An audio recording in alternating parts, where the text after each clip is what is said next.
Okay, so I am streaming now, and, today, special day, a few months ago, I played a game. Oh, everything's black. Hang on, where's my face? There we go. A few months ago, 1 month ago, I don't know, I played a game called Pry Into The Void, and, I was I liked it. There were parts about it that I liked it, but I was also a little bit mixed on it. However, it seemed like most of you guys were interested in it, and Cool Guy Dev left a comment there, and so I reached out to him, and that would be Ernest, who we are talking to today. So, Ernest, why don't you go ahead and introduce yourself? Hey there, my name is Ernest Placido. I'm the developer behind Pry Into The Void, and you can check that out on Steam. It's available for wishlist right now. Oh damn, you had those marketing points just ready. It's not my first rodeo. Oh, okay. Well, see, and this is one of the reasons why I thought it would be interesting talking to you is because we're all indie devs, we're all small-time hobbyists, and the one thing that you have done is that you have gotten published, which I think is interesting to all of us because we all dream of that day where we get money for doing this hobby. Yep. Pry Into The Void is currently signed with Dangan Entertainment, and they've been really cool. They've been really nice, and I'm happy working with them. Yeah, always have to wonder about publishers because there's plenty of horror stories that you always hear from other indie developers that come out. Yeah, you gotta be really careful, huh? Yeah. So here we have, I can already see that we have Wurzak, Can Dinosaur here, and Ace of Aces. Both of them are here. Thanks for joining. Man. Hello, everyone. Before we dive into the questions, I have this Discord OBS, man. I had this thing set up to like capture your little bubble on Discord so everyone can see you talk, but it's not there. Do I care enough? I kind of do. Mr. Orc is here. Simple Gaming. I gave you that image. Do you want to stick that on screen? Yeah. Hang on. Where's that image? Just stick this on screen. Too bad it won't light up whenever you talk, but oh well. That's okay. Just download that. And we're going to add a picture. Every time. Technical difficulties. We'll call this Ernest. There we go. Yeah, that's my name. And image file. Where did I save that file? There. Oh, it's right there on the desktop. Okay. And there he is. Make him nice and big. There's Ernest. Put him right next to I don't see it yet. You don't see it yet? Oh my god. Oh, there's chat. I think I've got a bit of delay here. Yeah, there's the chat delay. Or the stream delay. One of the downsides of YouTube. There we go. There it is. Oh, it's a bit low res. Yeah, I should have given you a high res version. Nah, it's no problem. It's pixel art. So question. I know it's... What time is it for you? It is 2 p.m. right now in the UK. 2 p.m. You're in the UK. Okay. I'm in Japan. Oh, you're covering up my sake. There we go. I'm in Japan. I am a foreigner an American, obviously, if you couldn't tell by the accent. American who moved to Japan. And I've been living here for a while now. Anyways, I don't know if you're a drinker. It's also pretty early for you, so maybe you don't want to get drunk yet. I do have a can of cider in the fridge. Want me to join you? That would be great if you want to grab it real fast. Yeah. There we go. We're going to get everyone drunk. Yeah, let's go. Can of cider. Did you hear that? Did you crack it open? Yeah, I did. Did the mic not pick it up? I didn't hear it, but that's okay. Yeah. So here in Japan, our cheers is kanpai. So kanpai. Kanpai! All right. So, Nolan is a bad influence.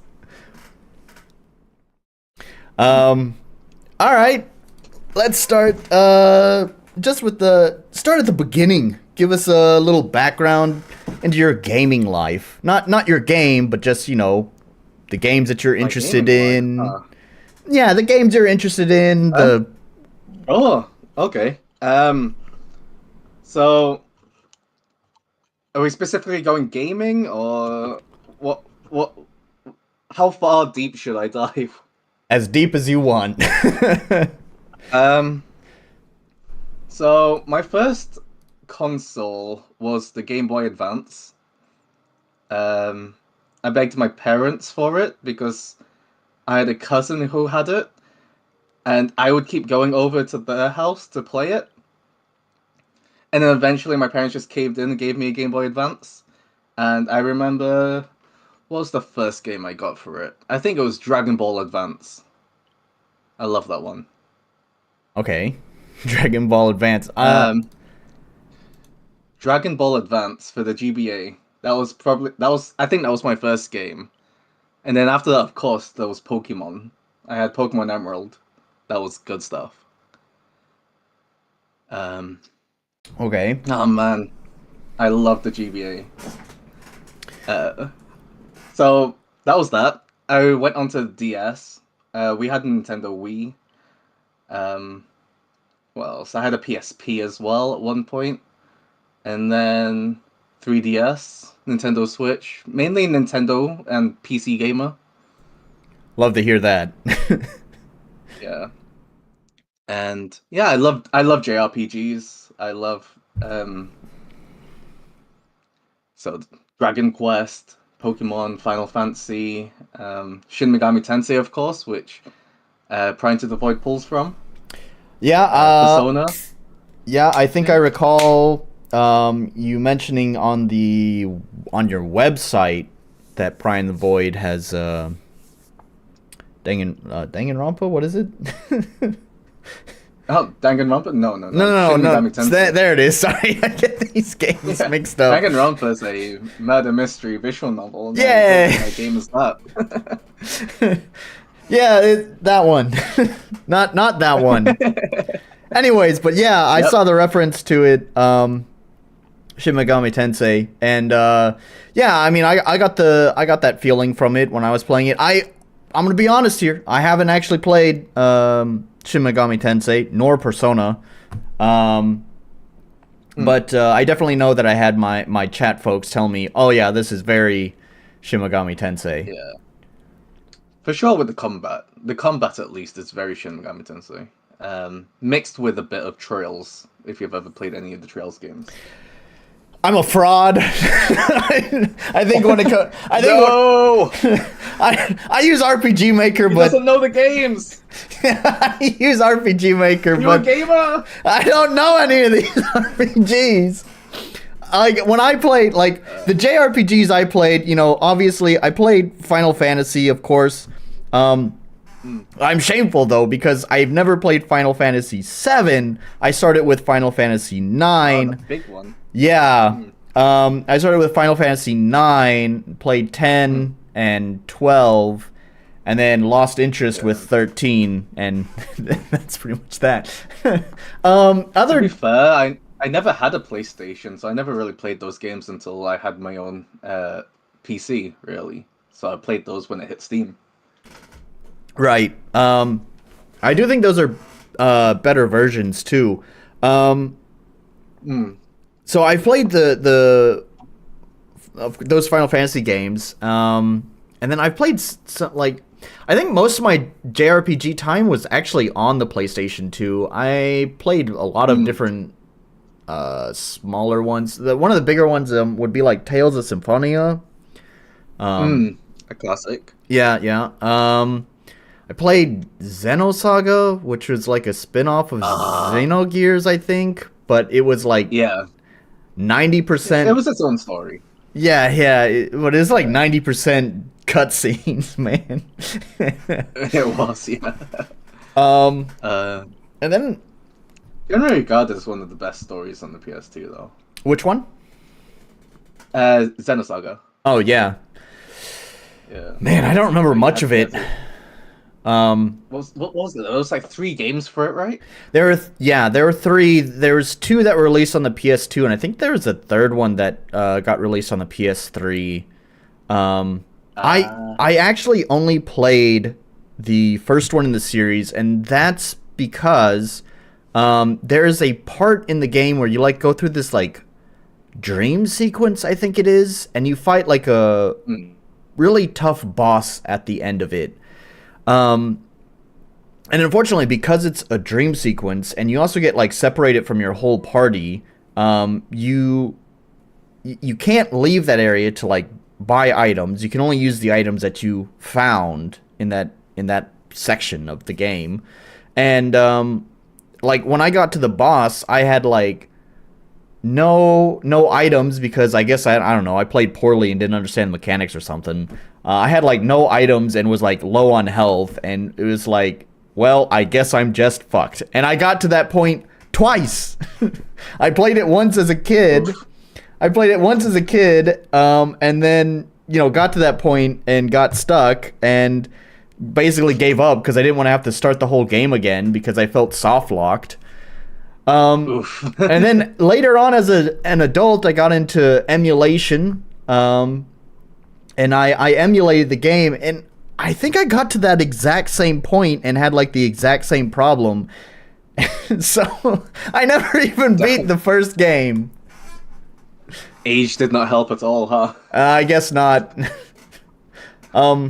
is the thing with JRPGs is that their mechanics can be really dense sometimes because a lot of it is all given. There's no like concrete feedback on what you're doing. Like, I mean, for a pretty obvious example, it's like any sort of like FPS game, you push the button, you see what happens, right? It's very immediate, very concrete. You know what that does. But in JRPGs, it's very text and menu driven, and so doing something doesn't immediately show you that how it works in context of the game.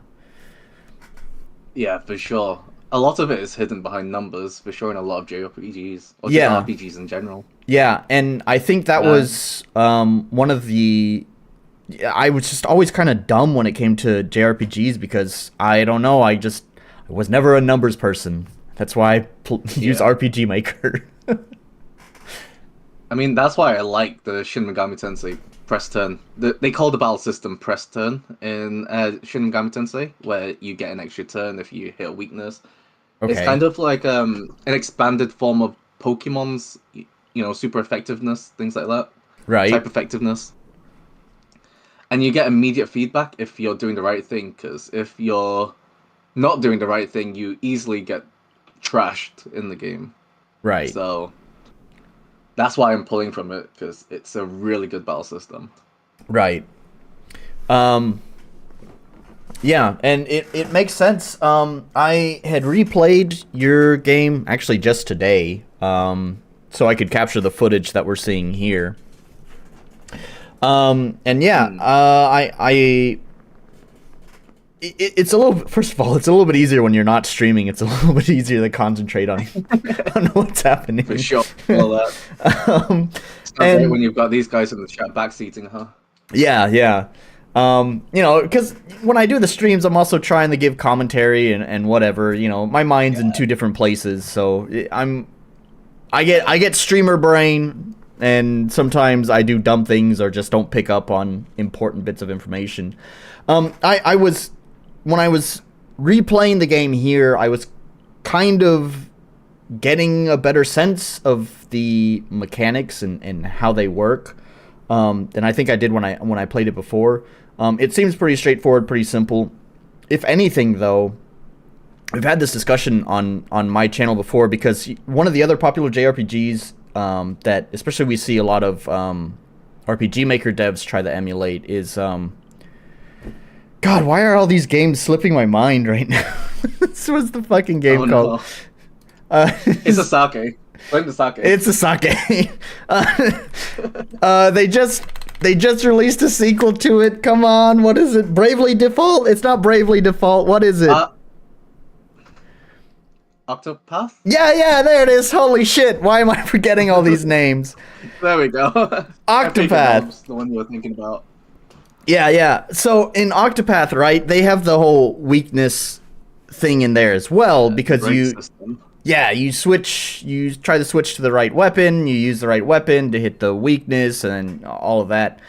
Personally, and it's been a discussion since I've seen a lot of games that do this well, in RPG Maker, because a lot of RPG Maker devs want to emulate that system. Even some plugin developer even created the Octopack Traveler of like plugins to basically emulate that system. So it makes it very accessible to a lot of RPG Maker devs. And the thing is that I often feel like weakness hunting is not always the most exciting gameplay. And I hate to say this to you right here, but I did find that your game, at least this demo, does sometimes suffer from that, where it's just like, I encountered a new enemy, I don't know what their weakness is yet, so I'll just poke and prod until I find that weakness, and then once I find it, there's not really any challenge left anymore, because it's like, now I know the weakness, all I gotta do is just slap them with that, and then job's done, right? Yeah. I do feel like that is how the early game for a lot of JRPGs with this battle system goes. It's just figuring out weaknesses, really. Until Right. you start getting those, which mix things up a bit. Right. So it does, like, I know there's a couple of things I know about the game. Is one, I think you told me that this demo that I played is actually really quite old. Yeah, so it is. so I'm sure many changes have been made to the game since then. And then also, it's clearly very early in the game, so I don't really get to see how the combat might evolve later on. So just out of curiosity, do you have any sort of, have you addressed like that, what I was just talking about with like the weakness hunting and then just rinse and repeat? One thing I did was that, once you start getting used to battles, you start seeing the same enemies, things get boring, right, and repetitive. Right. So one of the things I did was generate these battle challenges, where every single battle has a list of challenges you can do in the battle, and if you achieve those, then you get the items, and this is how item drops work in the battle. So rather than just killing the enemies, getting those item drops, you have to complete these challenges to get those items now. I see. Okay. Interesting. And that's how it keeps every battle somewhat different and fresh. So so you've attached a battle pass to every single enemy. It's not quite a battle pass. It's more like I don't know how to describe it to me. You're just finishing these little challenges each battle. Okay. It's like a mini quest system for each battle. Yeah, I get it. That's an interesting way of going about it. And I guess the nice thing about that system is that would still allow players to decide how they want to deal with it. I don't know what kind of challenges you would attach to it, but I would imagine doing those challenges may slow down the flow of combat, but of course you get the reward for doing them. Yeah. But if you already know the weakness and you just don't feel like dealing with combat, it's just hit them with the water attack and you're done. So yeah. There's stuff like freezing the enemy. For example, if you hit them with water, they get soaked, and then you use an ice skill on a soaked enemy, they get frozen. And freezing an enemy is one of those battle challenges, things like that. So that's an example of how it would work. Okay. Orc says that sounds like it's forcing specific play styles. Doesn't that kind of remove player agency? Not really. I mean, you could choose to do it if you wanted. It gives you a reward for doing it, though. Right. Yeah, I see it. I guess I should give you a warning I about mean, Orc. Orc is Orc is a good guy. He's smart, but he's also one of the most critical people that I know. yeah. But Um, it's for everyone's benefit. He asks the hard yeah. hitting questions. I would say, yeah, certain playstyles will. I think, if anything, is forcing you to keep a more open and varied playstyle instead of locking yourself into one specific playstyle. Which I think the Shin Megami Tensei games do a lot, because you can get really screwed over if you completely build into a specific playstyle. Right. Um, but, but that's why a lot of games like Shin Megami Tensei Persona allow you a lot of different mechanics that allow you to switch up your party on the fly and switch into those different builds. Um, so I think I've got that in this game as well. You Um, think? I think, but obviously that needs playtesting. Right. You don't meet them in the demo, but there's two characters called Waltia and Marianne. Okay. Yeah. Waltia allows you to sacrifice your monsters and you know, move your skills around.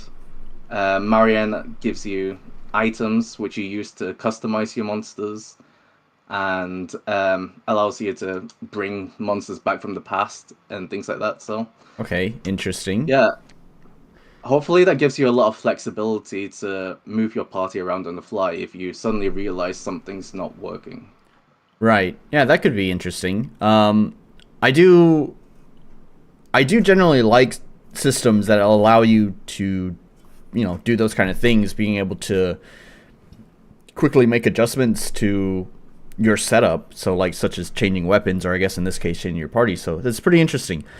Um, just seeing what's on screen now, although maybe not for you because there's a delay, but there's the prying mechanic.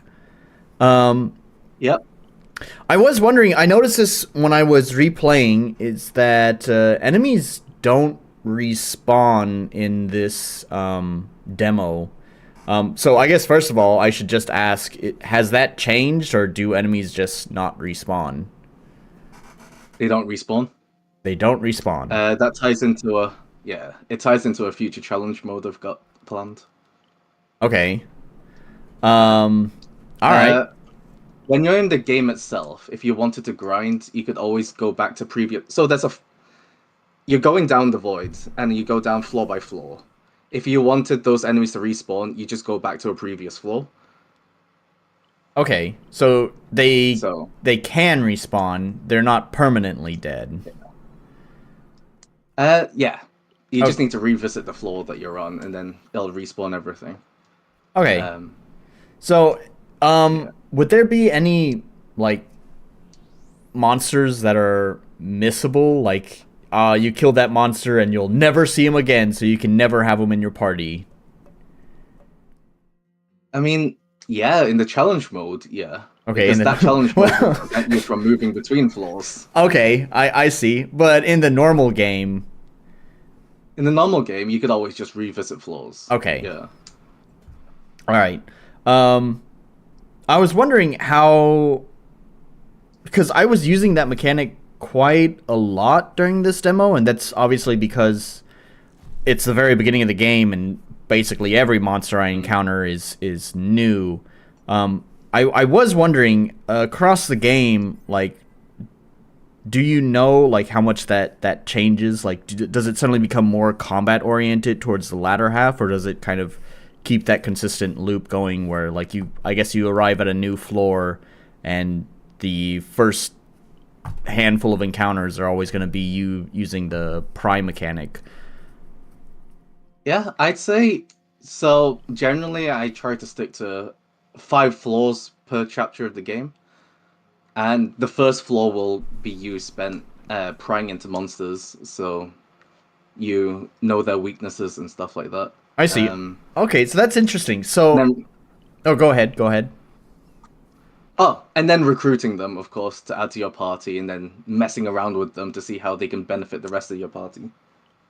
Okay, I see. Okay, so that wasn't really shown in the demo either. It does show you going deeper into the void, but that's where the demo ends. It's interesting that you said that there's 5 floors per chapter, and how many chapters are there for the game? 5 planned. 5 plans and 5 floors per chapter? Yep. This is the prologue, so this tutorial doesn't count as part of that. Oh, okay. So plus 1 level. So yeah. All right. And then I would say there's a bit of an end part as well. That's not exactly a full chapter itself. Okay.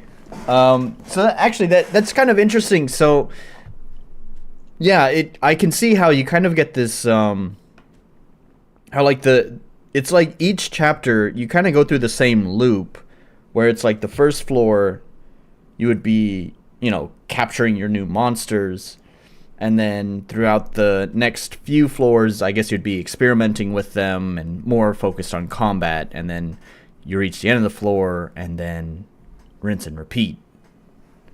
Yeah, you get your boss battle. Yeah. See if you've figured things out. Pretty interesting. Okay, I get it. Let's see, what did we miss here in chat? Oric said, yeah, it depends on what the challenges are, how important the rewards are for completing the game and whatnot. Okay, so and the challenges are completely optional.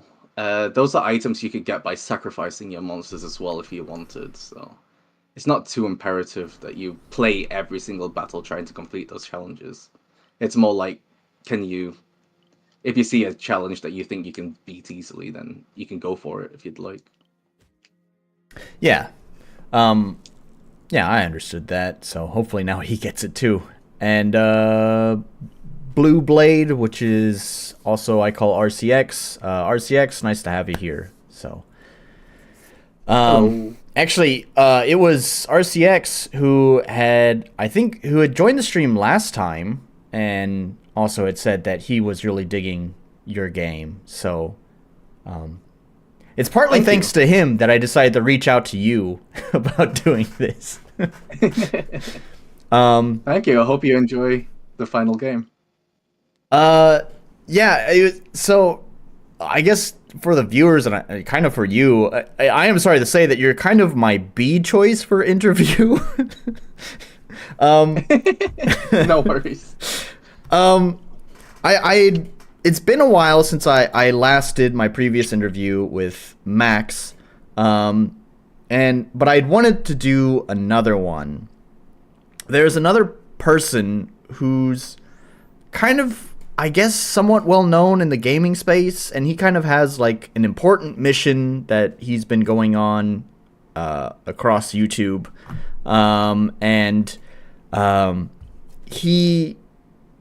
I wanted to reach out to him because he had put out an invitation to basically anyone to reach out to him for an interview, and so I did reach out for him, and I was like, hey, I would love to discuss this topic with you on my channel, but my channel's not very big, but let me know what you think. And he did get back to me, and he was like, he was really polite, but he was like, I'm really trying hard to make a serious effort for my campaign, and I really need to put my time on where it's most meaningful. So unfortunately, basically what he's saying is my channel is too small. Damn it.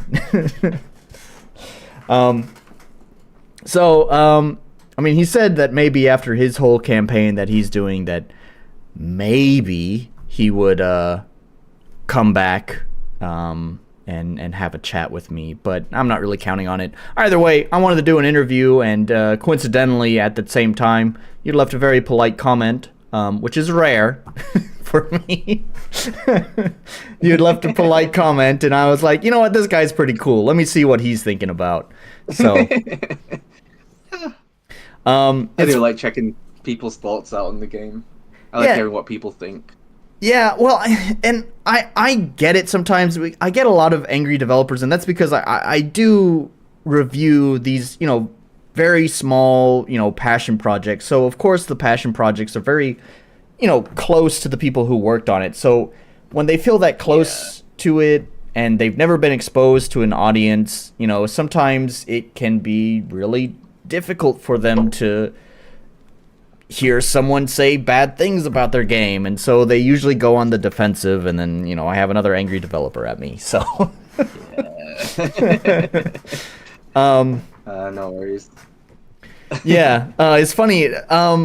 There's a game that just came out recently. Let's see if it's still trending on Steam. Maybe you heard of it.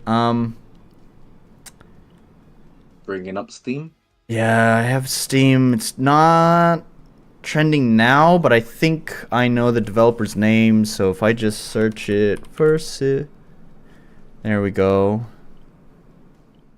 I can go to their releases. Backpack Battlers. Oh, yeah, I've seen that. Yeah, it was trending on Steam just recently, this Backpack Battlers game. It's funny. I've had an interaction with this developer.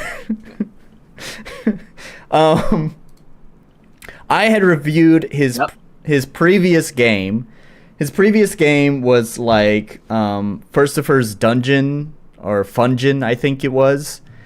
And I had streamed it, and I basically said, it's fine, but it's kind of just doing the same thing that a lot of roguelites have done. It's just, there's no like real hook to it, was kind of my main takeaway from it. And the dude was livid, and it was crazy to me.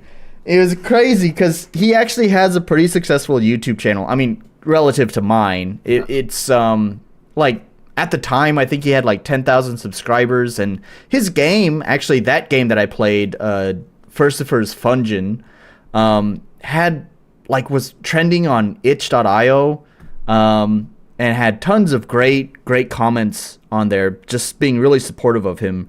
So it just felt so weird. It's like, man, dude, why do you come to my channel and just like harass me about my one negative review? I am no one. I have 800 fucking subscribers, man. So it was crazy to me too when I saw this game trending, and I was like, hang on a minute.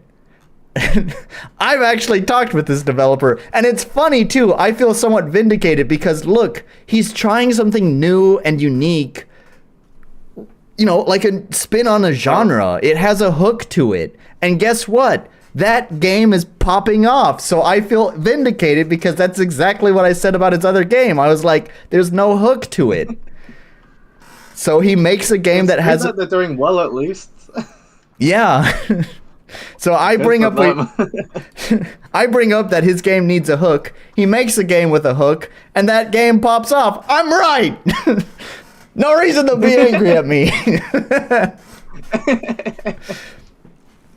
Oh man, we got lots of chatters here. Hang on, let me get caught up. RCX said, not gonna lie, genuine surprise that there's a lot more to this game. I legit thought it was just gonna be an artsy fartsy game with no real substance. Hang on, you said you liked it.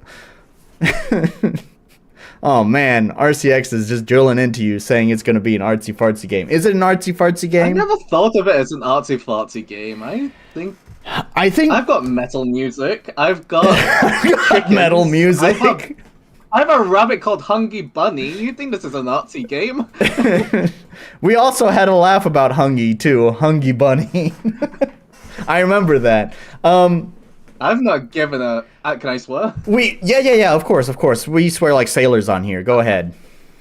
I've not given a fuck about a lot of these. So there are a lot of people who go into like very specific decisions with the game, but a lot of this game has just been what looks cool, what's fun, A lot of iterations on the battle system.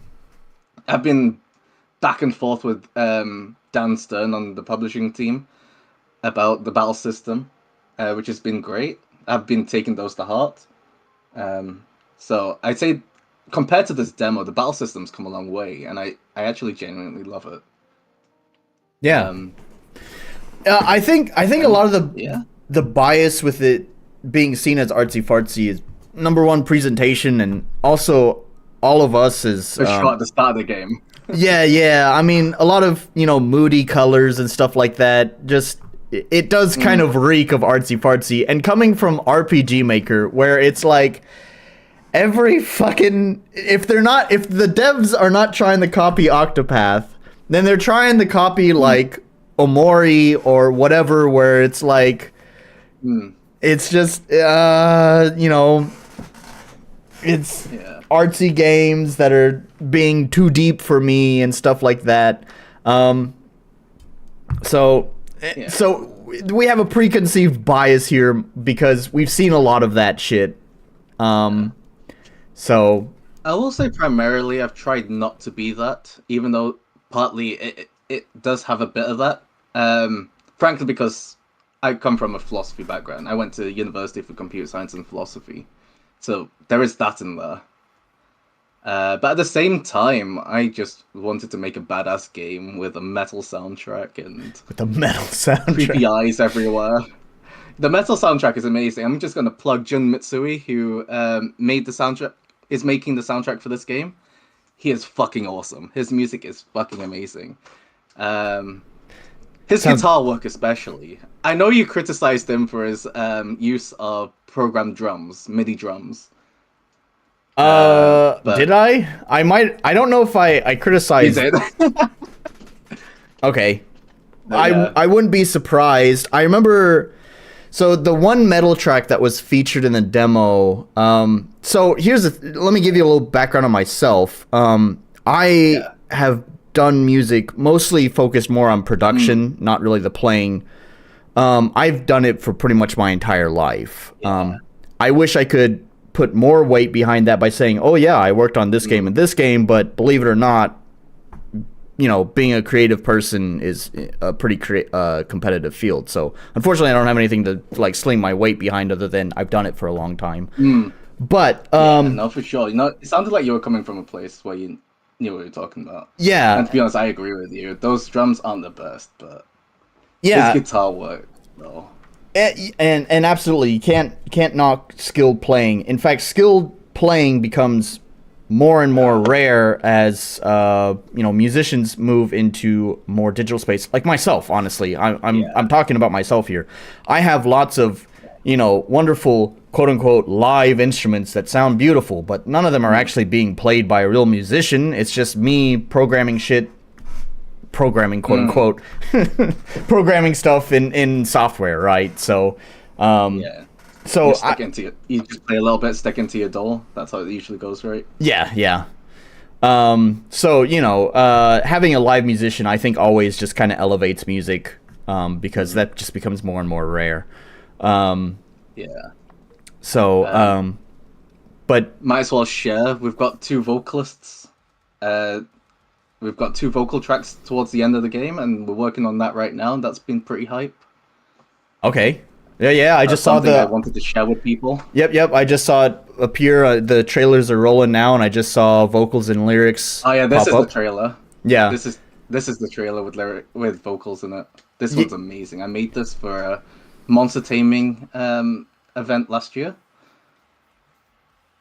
and I just loved making this trailer. Okay. It's pretty good trailer. Yeah, I just cut this video together pretty quickly this morning. I recorded some footage, and then it was a little bit short. It was like, I think like 25 minutes, and I was like, oh dear, people are going to be watching this on loop for 3 hours. They're going to see this so many times. So I was like, I don't know. I'm so glad you listened to my feedback and you updated the website with the press releases. It's been so long since I touched that website. I completely forgot about it. I could tell. I do have press stuff and you've updated the website. That's where I got the trailer from. Oh God, it's supposed to be on loop. Why did it stop? Okay. Anyways, the sound on for a bit. Yeah, it's there. We go. Possible to do that? Yeah, I'm able to do that. Where does the trailer start? I think this is the end of the gameplay. Oh yeah, we're reaching the end of the trailer now. Yeah. There we go. Yeah, that's the end of the demo. So I put both of the trailers together. So you want the vocal track one? So Yeah, that was the one. I mean, they're both great. I think the other one has much better guitar work. But this is the one with vocals in it, and it's always been hyped to share the trailer with the vocals and other people.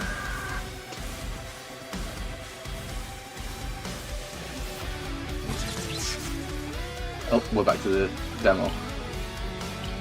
Yeah, I think at some point I will need to extend the length of that demo and give people a bit more. yeah, I think the demo is pretty short, and especially if it's old too. It may be doing a disservice to your game at this point. Yeah. The original intention of it was to be shown at events on the floor where people only get like 15 minutes to play with the game, and then the next person comes in. Right. So I cut the demo off around you'd be playing for like 15 minutes. Yeah, and that's about how much I got. Yeah, I grinded a little bit because I remember the demo being short, so I kind of grinded and putzed around a little bit. Even then, I only got like 25 minutes out of it. Here we go. This is the vocal trailer.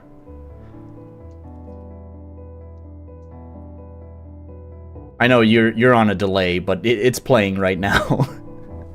All right, we'll get there.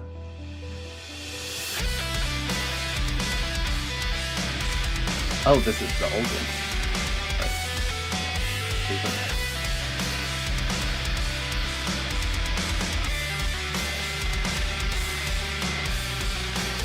I don't think we hear anything. Have I muted the... No, I've muted the stream. Never mind. That's why. Yeah. There we go. Yeah.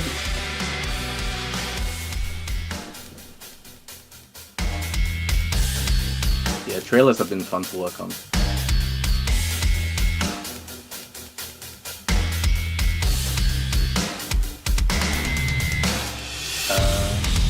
Can you hear me? Yeah. Sorry, I was just oh, there we go. trying to. I was just letting the trailer play out. I'm waiting for the vocals to come in. Fair enough. But it's a bit difficult. We've got a bit of a mismatch going on with timing.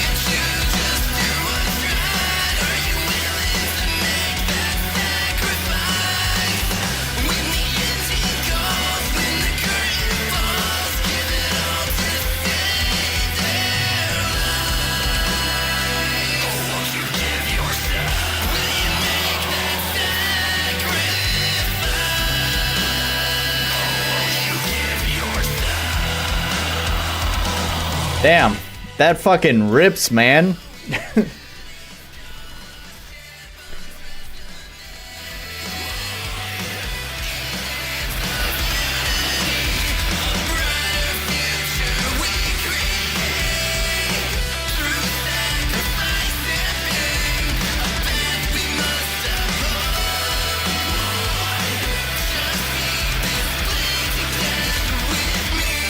And apparently he wasn't satisfied with that at all either, so I'm looking forward to seeing how the final song turns out. Sorry, could you say that again? Jun told me he wasn't satisfied with that either. I kind of pressed him to give me something that I could work with to make this trailer. Yeah, you put the dang and dang in. Yeah, I mean, I don't want to be too pedantic here. There's some things that I'm hearing that he wants to adjust. The vocals are really bright. They might kind of hurt some people's ears. It's not the best mix right now for sure. Yeah, so I don't know. I mean, there'd be some things that I would personally adjust, but I don't know. It's just the song itself is it's fucking ripping, man. So yeah, I think you're right. I'm looking forward to it. Yeah, I would be too. You know, I wish my game had more space for metal in it. It'd be nice to have a nice metal track in there. My game has I don't know, it's like a weird kind of hybrid of like jazz and EDM. And I feel you. yeah. I love my soundtrack 100% because it's written by me. But and I know lots of folks here, they appreciate my soundtrack as well, because whenever I have, downtime between games, I always put my soundtrack on in the background. They usually really like it. So I know it's a good soundtrack, but man, sometimes you just want to just have something just shredding on a guitar, you know? You can get that in jazz. I suppose you're right, but going Super Saiyan feels a lot more cooler when you're thrashing a guitar than when you're gently strumming it. And you get those blast beats going alongside it too. Yeah. Alright, So for this game, I really wanted a metal soundtrack. But I think for my next one, I'm not sure if I want to go this heavy. I think I want my next game to be a bit more chill and low-key, if you get what I mean. Okay, going the opposite direction. Yeah, I might go for blues or something. I've been talking to my friends about it, like making my friends listen to blues when they come around to hang out. I see. So I think it's over for me with metal. I love metal, but one game of constantly listening to metal has got me beat. Oh yeah. No, I absolutely get it. I mean, that's kind of what I was just saying too, is like I love my soundtrack too, but sometimes it's just like, man, I want a little diversity here. Yeah. No, actually, always grass is greener on the other side, huh? Yeah, of course. I do actually think my game tends to be pretty diverse, because it never seems to commit. I talk about it being like a fusion of jazz and EDM, but it never seems to commit to the actual fusion. It's like Gohan and Trunks just keep fucking up the fusion dance, and you wind up with a jazz song, and then next you wind up with an EDM song, and occasionally they actually kind of make the fusion, but it's kind of the fat version, right? So yeah, whatever fits the vibes, right? Yeah. No, I think it fits just fine. I'm very satisfied with it, man. Every time, like, I'm a musician first, and a game developer, I wouldn't even say second, but whatever, second. And so I'm always eager. Like, I get this idea for a cool song for like this moment in my game, and I'm like, I gotta make that right now. And I do it, and then I finish the song, and I'm not anywhere close to developing that part of my game, and it's like, well, I can't wait to hear how this sounds once that's done. And then I actually get to that moment, and when I slot that song in with the moment that I had planned it for, man, it's just like one of those satisfying videos. It's just the puzzle piece fitting perfectly into that slot. Yeah. It's like, oh yeah, that was good. Anyways, let me get caught up here on... I feel that for me, as a software engineer, because I work on the game engine myself, I get that moment when something actually works. Right. I actually... If the game isn't broken, that's when I feel that. Because you just most of the time, there's something broken. Oh yeah, even with RPG Maker that makes everything simple, even then, you still get a lot of fucking jank. Yeah. So the thing about working with an engine is that you're waiting for the company to do it rather than doing it yourself, which... Yeah, well, or in our cases, like the engine, the RPG Maker, MV and MZ are pretty much completely open, so you can do whatever the hell you want to the engine.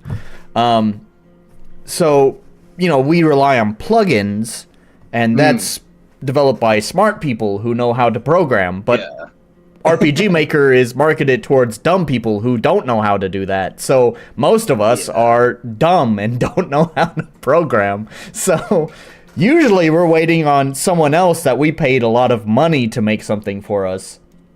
Yeah. If I recall, RPG makers, at least the recent ones, MV and MZ, are basically web applications, right? Wrapped up in a native. Yes, you are 100% correct. Yeah. They come with NWJS, which is kind of like a stripped down version of Chromium. Yeah, I've worked with that before. Yes. I think I could understand how plugins would work for that. Easy to slot in, for sure. Well, let me know if you have anyone who could do some plugins for me. I think I'm okay working with my engine for now. It's a bit too much on my hands already. Let me get caught up here on chat. Cause man, I'm really far behind. No worries, we've just been chatting. Yeah. These folks can wait. It's no problem. Nolan talking about game music gone wild, gone sexual. Yeah. Oh, of course. Anytime I talk about music, can't get me to shut up about it.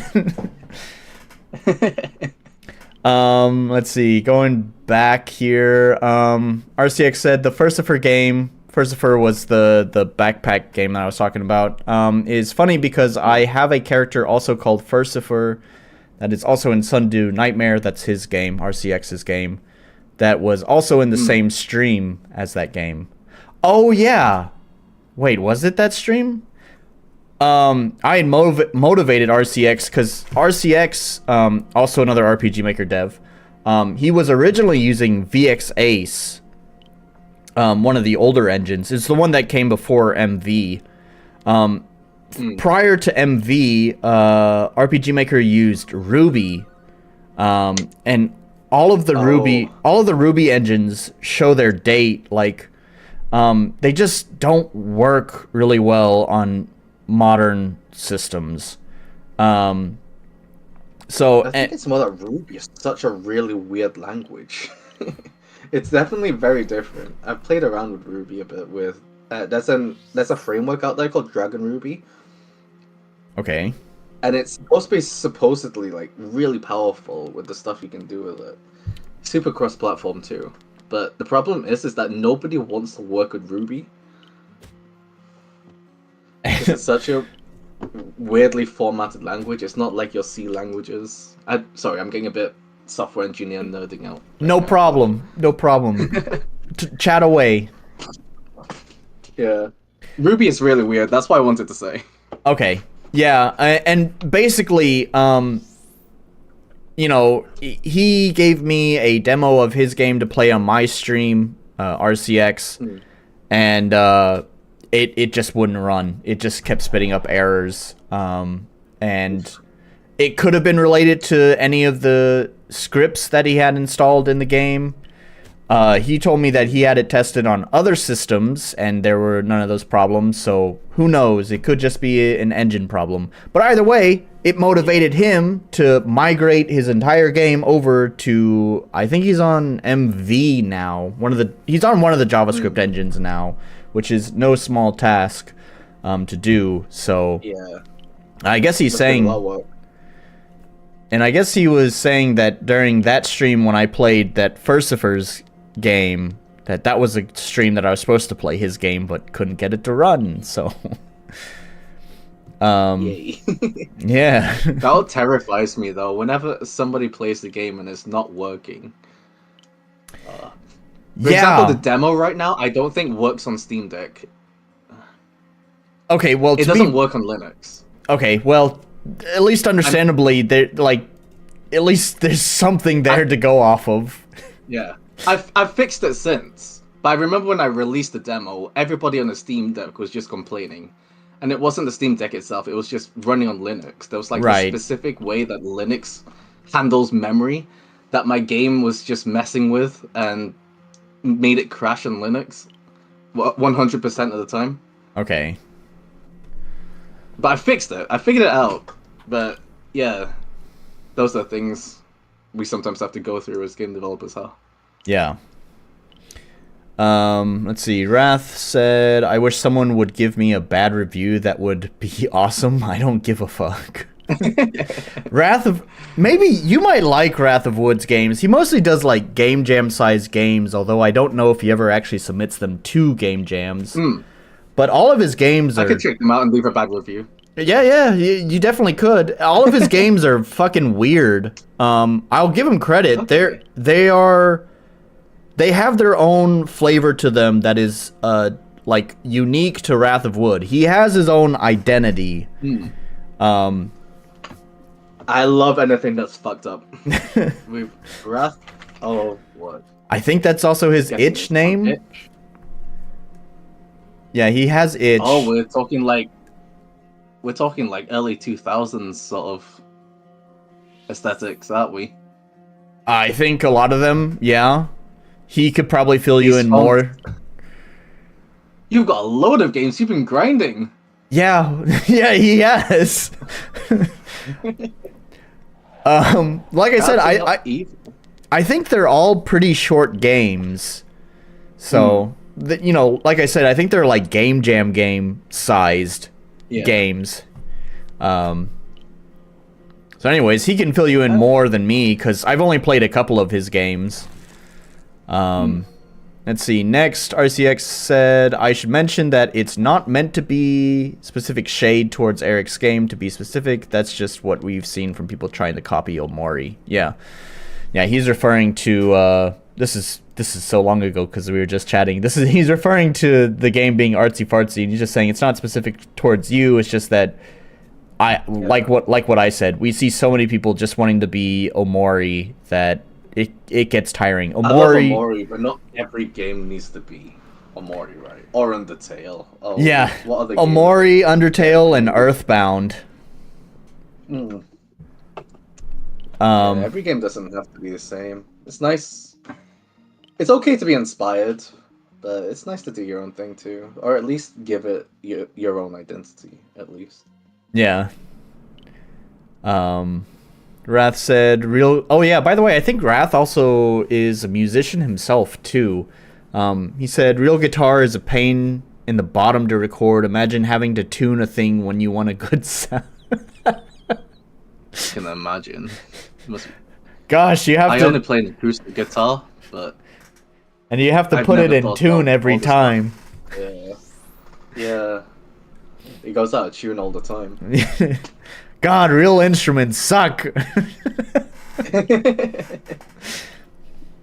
It's funny, I have my bass guitar. I pulled it out over here. This thing, it's funny because I actually talked about this in my last stream. I found this bass guitar in the trash. Someone had just thrown it away.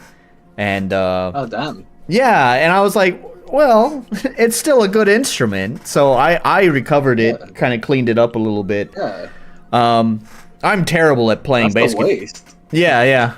I'm terrible at playing any instrument, but happy to have a real instrument there. But I have gotten to enjoy the pleasures of a real instrument. God, my fingers hurt. I feel you. Let's see. Okay, I think we're finally getting caught up here. Okay, yeah, and then RCX said, I think Ernest would love my game once they're released because I have the same mentality of putting in the most badass thing I can think of. For sure, sometimes the game development creative process is what is the most stupid thing I can think of, or what is the most badass thing I can think of. Yeah. Or I think, to encapsulate all that, what is the most edgy thing I can think of? The most edgy thing. Yeah, that is sometimes pretty much the thought that goes through my head. What is the most edgy thing I could do right now with this game? That would be pretty badass. And sometimes that means putting a chicken in the game called Dumpkin. Dumpkin, yeah. And Hungy Bunny. For sure. Yeah. I will say the monster designs do get a bit more, like, it does change as you go through the game. Yeah, I would imagine... start getting a bit darker, a bit more. Yeah, more grotesque. You get though. Yeah. Yeah. Yeah, at least for the beginning of the game, I wanted chickens and bunnies, because why not? It's better than bats and slimes. True. I've had enough of bats and slimes. I think we all Every have. single game. Every single I do have a RPG slime game. in the game, though. Well, There is a slime in the game. Every JRPG has to have a slime at least. of course. You know. Obligatory. Obligatory slime. I have put an obligatory slime in the game. I hope that's its name too. Obligatory slime. Its name is actually just Schleim. Schleim. Okay. Just add a H before the L in slime, and it's just called Schleim. Schleim. All right. So, as you can see, a lot of my naming sense is really stupid. It's fine. Oh, how do I name my enemies? I think I put like an adjective and then just what the creature is. So, you know, kind of like what you've done, actually. Fluffy Bunny. Fluffy Bunny. I'm looking through. What are my most stupid ones? Yeah, now you got me curious. Now I'm launching up RPG Maker to check my database. My enemies. It does get pretty cool. Like, towards the end, I've got fish indolence to represent the fish that's lazy. Okay. So I've got some pretty cool sounding puns in there as well. None of mine are puns. It's just two words that sound cool together. Puns. Fair enough. I got the bureaucratic jelly, the shocking critter, It really is all adjective plus noun. Yes. Impassioned cockerel, dramatic candle. Nice. Yep. Yeah. I've got elected for an eel politician. An eel politician. That's great. An eel politician called Elected. Elected. That's a good one. I agree. Man, where's Iron Brew? Man. Sorry, I know you don't know who he is, but he's a dude who's his entire game he brags about having like some 500 enemies and literally every single one is a pun. And he makes me feel dumb because he shows me the enemy and he's like, "Can you guess what the pun is?" And I'm like, "No." And then he says it and it's like, "Oh, I get it now." Monster designers be like. I gotta tag him. Iron Brew, where you at? Here we go. Let's see if we can get him to pop up in the stream, and then he can chat about all of his punny names. I feel like you and him could just bounce ideas off each other for days. I don't know if you've watched the anime Megalobox. No. So basically, the main character in it has a pretty prominent afro. And I've got a character who's a broccoli and a boxer, and his name is Broxer. And that's a reference to the Megalobox protagonist. Okay. Interesting. So sometimes you can go pretty obscure and niche with some of these references. You know what? I can appreciate that kind of reference. Speaking back to, RPG Maker games, man, if they're not just outright copying something like Omori, Earthbound, Undertale, whatever, then, they want to put in references to all of their favorite games. And it's just like, here's Link's hat on the floor. Here's, a Mario. Here's a Kirby. And it's just like, all these references do is just remind me of how much better those games are. Why would I be playing this game? But when you do, ouch. Yeah, well, when you do references like you're describing, it's a subtle reference that just kind of is like a nod to something you like, but it doesn't force your attention towards it. That's fine. That's cool. I think I've done some of that in my own game as well. Yeah. No problem with that. Yeah. When your game reminds your players of every game that's better, that's pretty ouch. Let me tell you, look, RPG Maker is meant to be easy. It is marketed towards children. The amount of slop that I have played. I get it. They're kids. They are still learning literally everything, not just game development, but how to be a functioning human. So I get it. But God, playing slop is just sometimes just mind-numbing. I've been enjoying this conversation. I do kind of want to actually bring the conversation to the stream's title, so at least it's not complete clickbait. There's been a lot of tangents, hasn't there? There's been a lot of tangents, and that's great. I've just enjoyed this conversation. But before we go off on even deeper tangents, let me drag the conversation back to some of the questions about, you know, getting published and all of that, since that is the stream's title. So first of all, how long did it take you to find a publisher? Or actually, you know what? I want to change that question. When I was browsing around for some stuff for this game, I don't even remember what I was doing, but I found like your Facebook, and it seems like that hadn't been updated in a while. Oh. The game's Facebook. Yeah, I don't use Facebook anymore. Yeah, but I did notice that you were making promotions for a Kickstarter for the game that I think was successfully there was funded. a Kickstarter. There still is? Yeah, that got me my laptop to actually work on the game. Oh, okay. Well, that's good. And a few other equipment. Because I had a really crappy laptop at the time. I really needed like Kickstarter.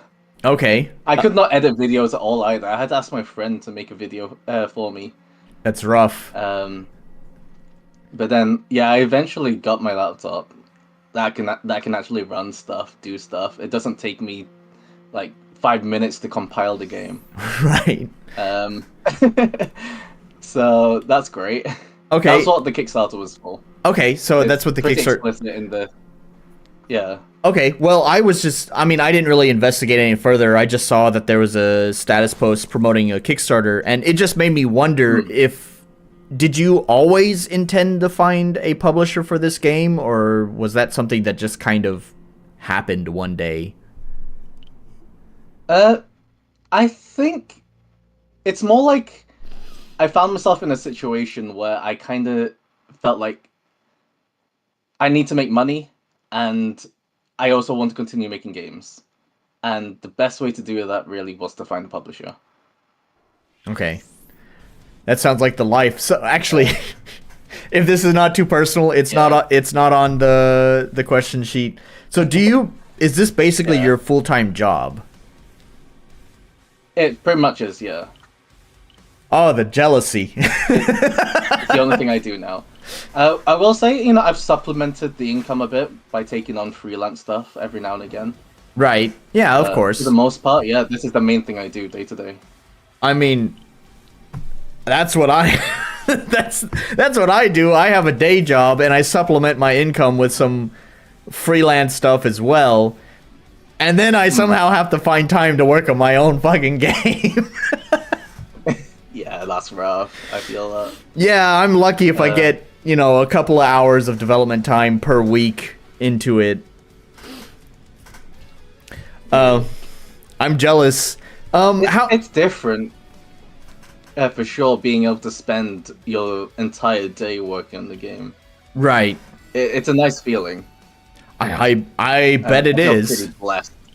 Yeah, I definitely feel pretty blessed to be able to do that.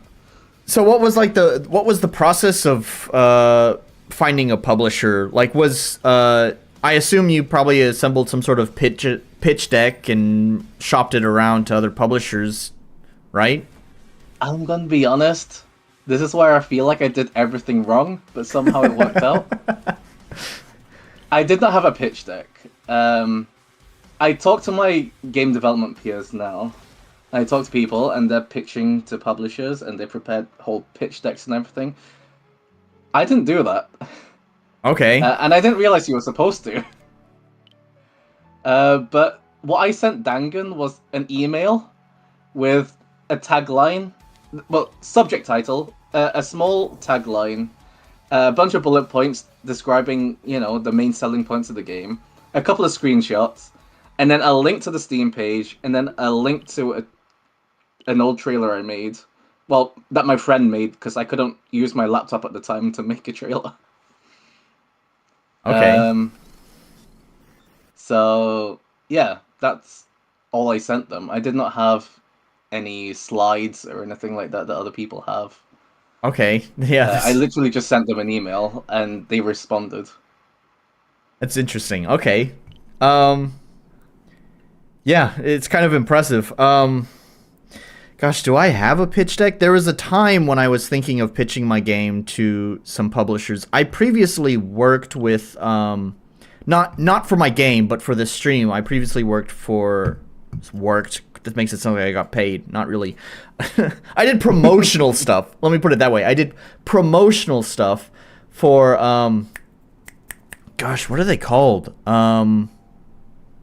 I haven't heard from them in a while. I just assume they have no games coming out. Hmm. Maybe Orc remembers because he talked shit about them. Orc, are you still here? Who was that? There's the Tiny Thor and Icy Red. Oh, that's Tiny Thor. I remember that game. Is that TH? Wait, Tiny Thor.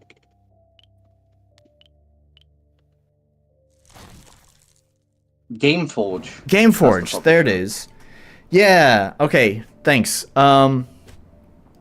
Yeah. I for my YouTube channel, Gameforge had reached out to me about like doing some promotions for some of their indie games.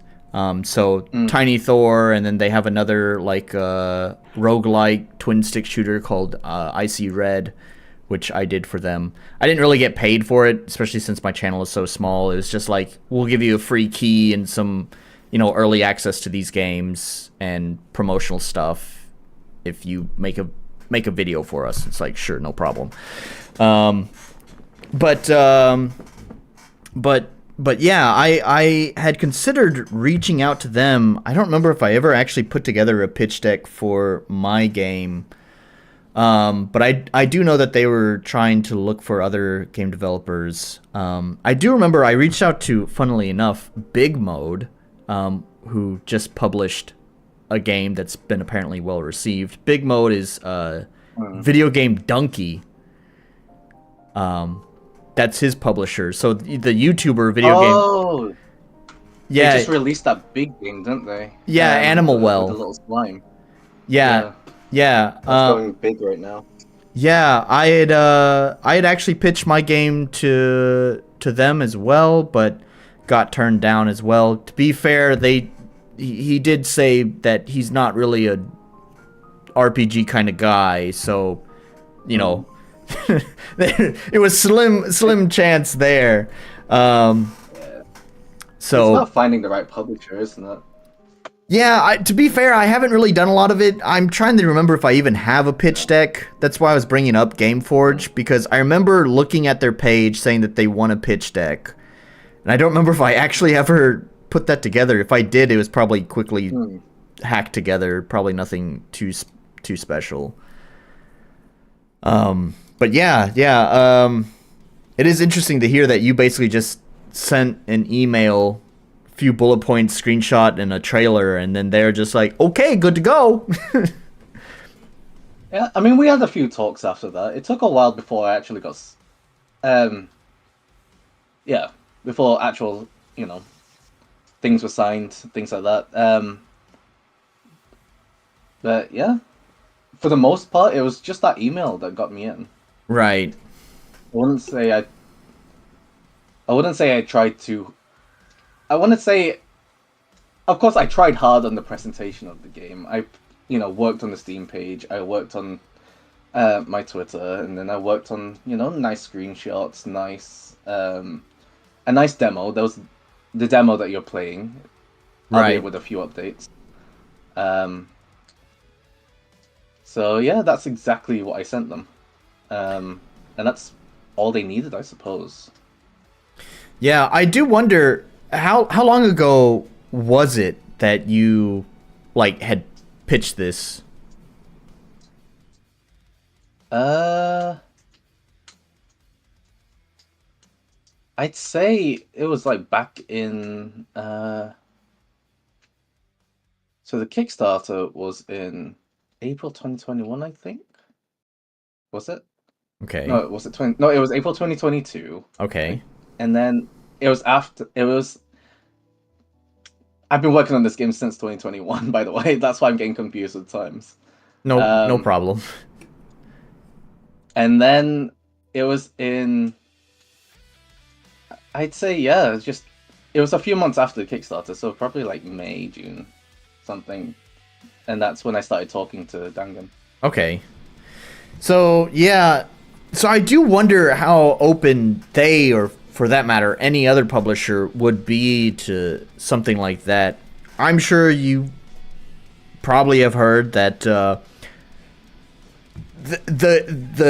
at least the game marketing bubble is kind of imploding on itself right now, with a number of studios getting shut down. RIP Tango Gameworks, as well as a number of people losing jobs.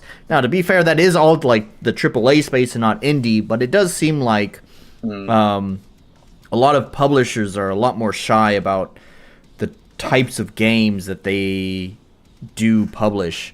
So I'm just wondering if Dangan would feel the same today than what they did, back in 2022. To be honest, I don't think this is a case. I don't think this affects the indie market too much. Of course, there are going to be publishers who are afraid because so much is going on around them, but it's mainly the fact that a lot of these AAA companies overhired during COVID because, the game industry kind of exploded during COVID. Right. So a lot of them got very confident and cocky, thinking that this would last forever, like everybody staying at home playing video games. Obviously that just didn't last. Yeah. And now a lot of these companies are figuring out, maybe we've got a bit too much on our hands now. Yeah. And also to back up your point as well, is I do believe Dangan is a Japanese publisher, right? They are based in Osaka, Japan. Oh, funnily enough, that's where I am. Maybe I can just walk into their headquarters and be like, hey. You want to walk in there? Hey, pitch your game in person. Konnichiwa, motherfuckers, I got a game for you. Yeah. They're a really friendly publisher, I'd say. They've been really good. A lot of them speak English, so that's great. Actually, it's pretty common with a lot of the game companies. I actually had a job interview with a game company based in Kyoto, actually. Unfortunately, they liked all of my experience as a game developer. It was kind of a low-level job, so like most of the people that normally would be applying are likely fresh out of college. So the fact that I had some experience with that, they were all pretty excited about that. They talked to me. Despite living here for a while, I am not very good at picking up languages. I can speak some Japanese, but it's not good enough to survive in the workplace, right? And so I went there and I talked to these folks, and they had English speaking staff. And they were really nice as well, and they were all excited. But then they had me take a translation test, and everything went to hell. Oh wow! They give me a translation test with like all the kanji and stuff, and I'm like, I just wrote fucking nonsense. I'm sure they're like, I'm glad I don't have to go through that. Yeah, I'm sure they're like, yeah, we can't hire this idiot. But anyways, how long have you been in Japan, if you mind me asking? I don't mind. I've been in Japan for 7 years now.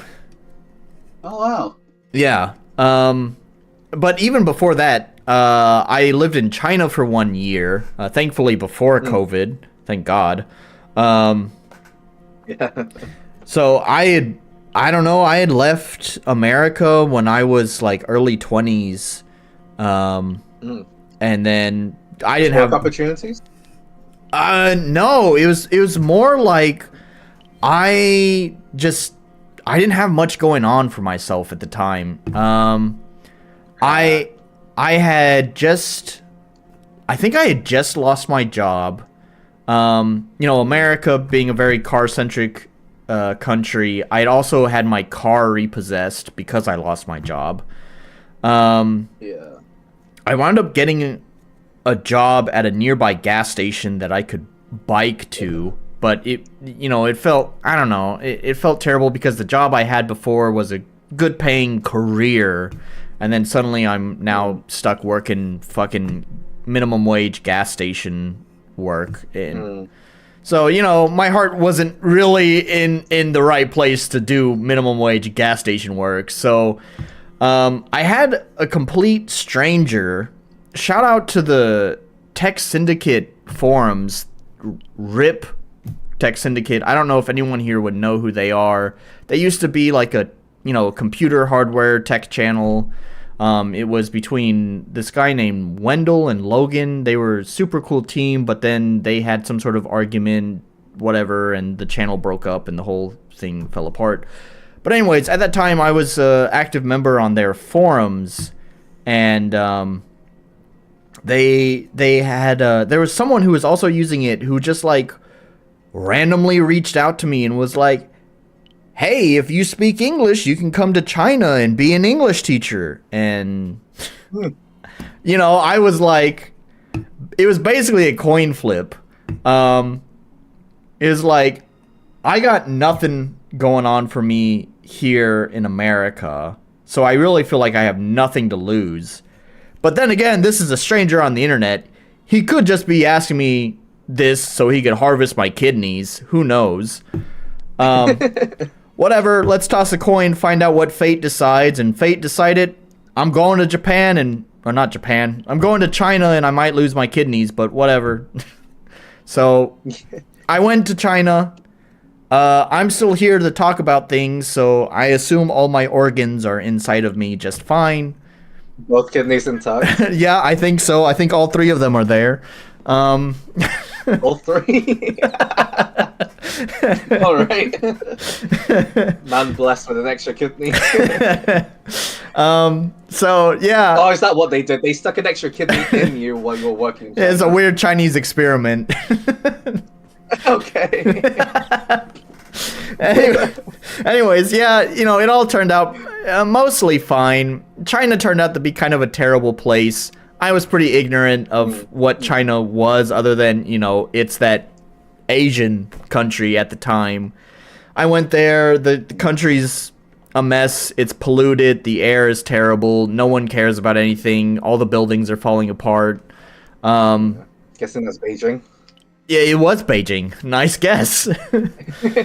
You say air is polluted, it's got to be Beijing. Yep. Well, Shanghai doesn't have great air either. Oh yeah, Shanghai's not that great either, yeah. A lot of factories there. Yeah.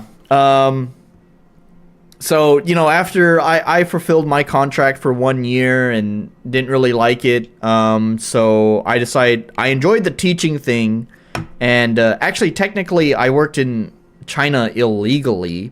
I did not have a working... Yeah, I did not have a working visa. I had a tourist visa, and so that required me These people brought you over on a tourist visa? Yes. So your employer didn't sort that stuff out for you? Sorry. I've been truncating this story because it's actually a really long story. Oh God.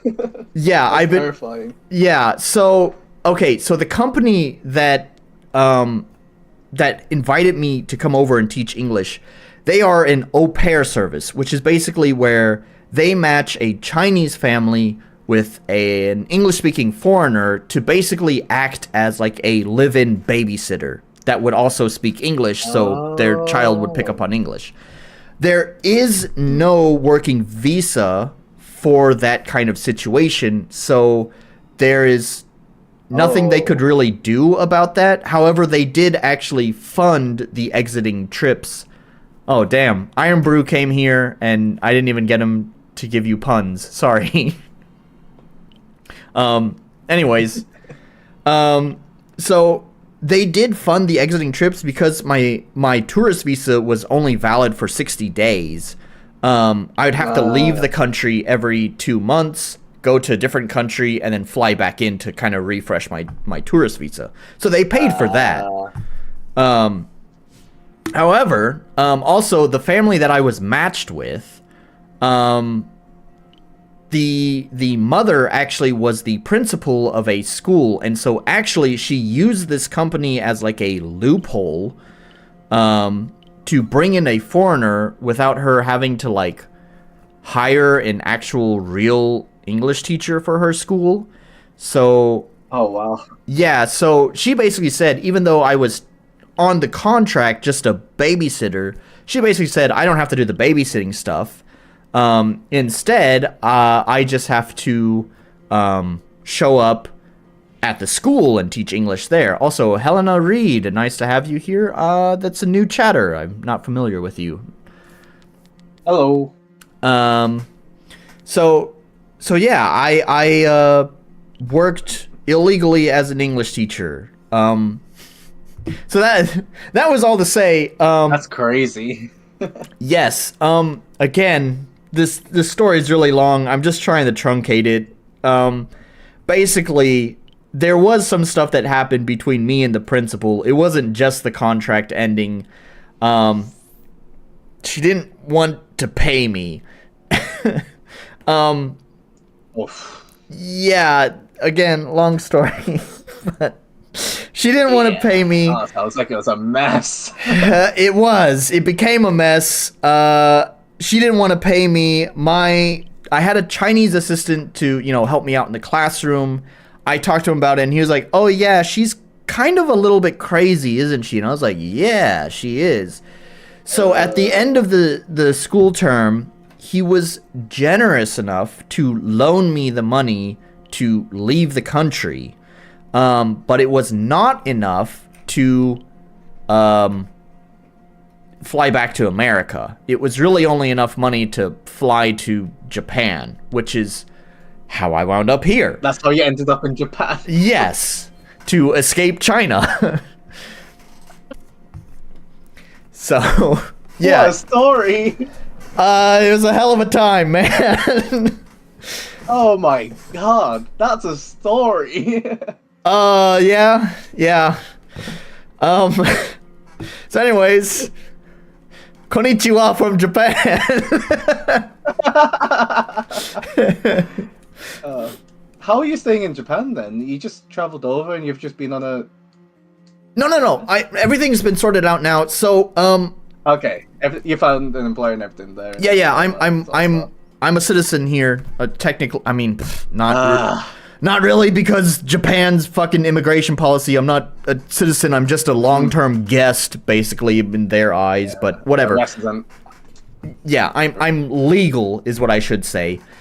Yeah, illegal resident. Yeah. Yeah. Because I had to leave China for those exiting trips to refresh my visa, one of the trips I had made to Japan, because I was a little bit of a weeb, right? I liked anime and stuff. I wanted to go see the country. And so I went there and I actually made a few connections, thank God, because whenever I had to, flee China, I had people I could be like, holy shit, man, I need help. So, for like the first maybe month or 2 months, I did like get paid under the table while we set up like stuff with immigrations, but eventually I got all the immigration stuff sorted out, and I'm a legal resident now, so. Well, wishing you the best, hoping things go uphill. Thanks. Hang on. Go uphill from here, I think. Yeah, I think so. And it's been uphill. It's been up and downhill, because Japan, as a loud American, it's been a tough adjustment to a more reserved and respectful culture. So yeah, I've had my fair share of frustrations and difficulties here, but I would say probably over actually just the last 3 years of my time here, I've started feeling more like I kind of fit in and belong here, making sense of everything. That's good. You Yeah. wouldn't move to America or anything. It's funny. I don't want to go back to America, and I've only solidified my feelings towards that even more. It's so funny because I don't know how much of the stream that you watched when I first played your game. But that was a disaster stream because I know something happened with your dad, and that was it. my dad died on that I'm sorry day. to hear that. On that day that I streamed. Yeah. So it was. I'm sorry to hear that. It's all right. It turns out he was an idiot. So. I know people like that's kind of an awkward, and people feel awkward when I say that. No, he just didn't take care of his health. That's just it. Moral of the story for everyone who's listening is like, take your health serious. I know now you feel fine. I say as I'm drinking lots of alcohol, but I only do it on the weekends. Okay. I know now it feels like the future is a long time away. My dad died younger than my grandfather, and that's because he didn't take care of his health, right? So do it now, because those years that you don't take care of yourself eventually catch up to you. Maybe not now, but it will later. Anyways, because he had died, I had to make an emergency trip back to America. And funnily enough, that was actually my first time back to America since I had left. So it had been 8 years. Oof. Yeah. And going back to America after spending so long in Japan, my mom all the time is like, oh, you can move back here where you can speak the language and everything will be so much easier for you. And I came back to America and I'm like, man, Mom, I am so sorry to disappoint you, but more than ever do I feel like I never want to move back here. Wow. Yeah, I don't, you got me off on another tangent, man. You got a wild story, man. That was the story I wanted to hear. That was crazy. Yeah. Yeah. It's always a fun story. Guessing the people in the chat already heard that one. I don't know if I brought that one up before, actually. I certainly get asked it a lot here in Japan. You know, every time I meet a new Japanese person, they're like, oh, why did you come to Japan? And it's like, well, do I got a story for you? Oh, man. That is a pretty good story. Yeah, it's like, do you want the long version? Do you want the kind of short version, or do you want the really short version? Either way, I know you only wanted to tell the short version, but I pressed you to tell the whole story. I'm sorry. That's not the whole story. That's not the whole story, because I didn't tell you. There's more. Fair enough. I didn't tell you how the whole fallout began with me and the principal in the first place. Basically, there's more story though. There's plenty of story there between me and her about her convincing me to break contracts with the third-party company, and then that's kind of what fucked me over. And yeah, there's more to that story, but again, it's too long. It's up to you. No. This whole stream would be about me, and this is supposed to be about you, not me. We can always do a part 2 of this. We can always do a part 2. I'm fine with that. But I would like to get caught up here on chat. Let's see. I missed everything Iron Brew said because we were telling stories. I think Iron Brew's gone. Yeah, he is. It's too bad because he's the one who does all the puns for his enemies. That's why I tagged him. Oh well. Anyways, he did say that your battle UI is sick. Thank you. Yeah. He said, to be fair, a game with presentation like this, it kind of speaks for itself. Yeah, I think so. And this is not even the best of its presentation, because this has been improved since this demo. Actually, how much of the game has, like, how different would this beginning look in your current... I don't think it's that much different.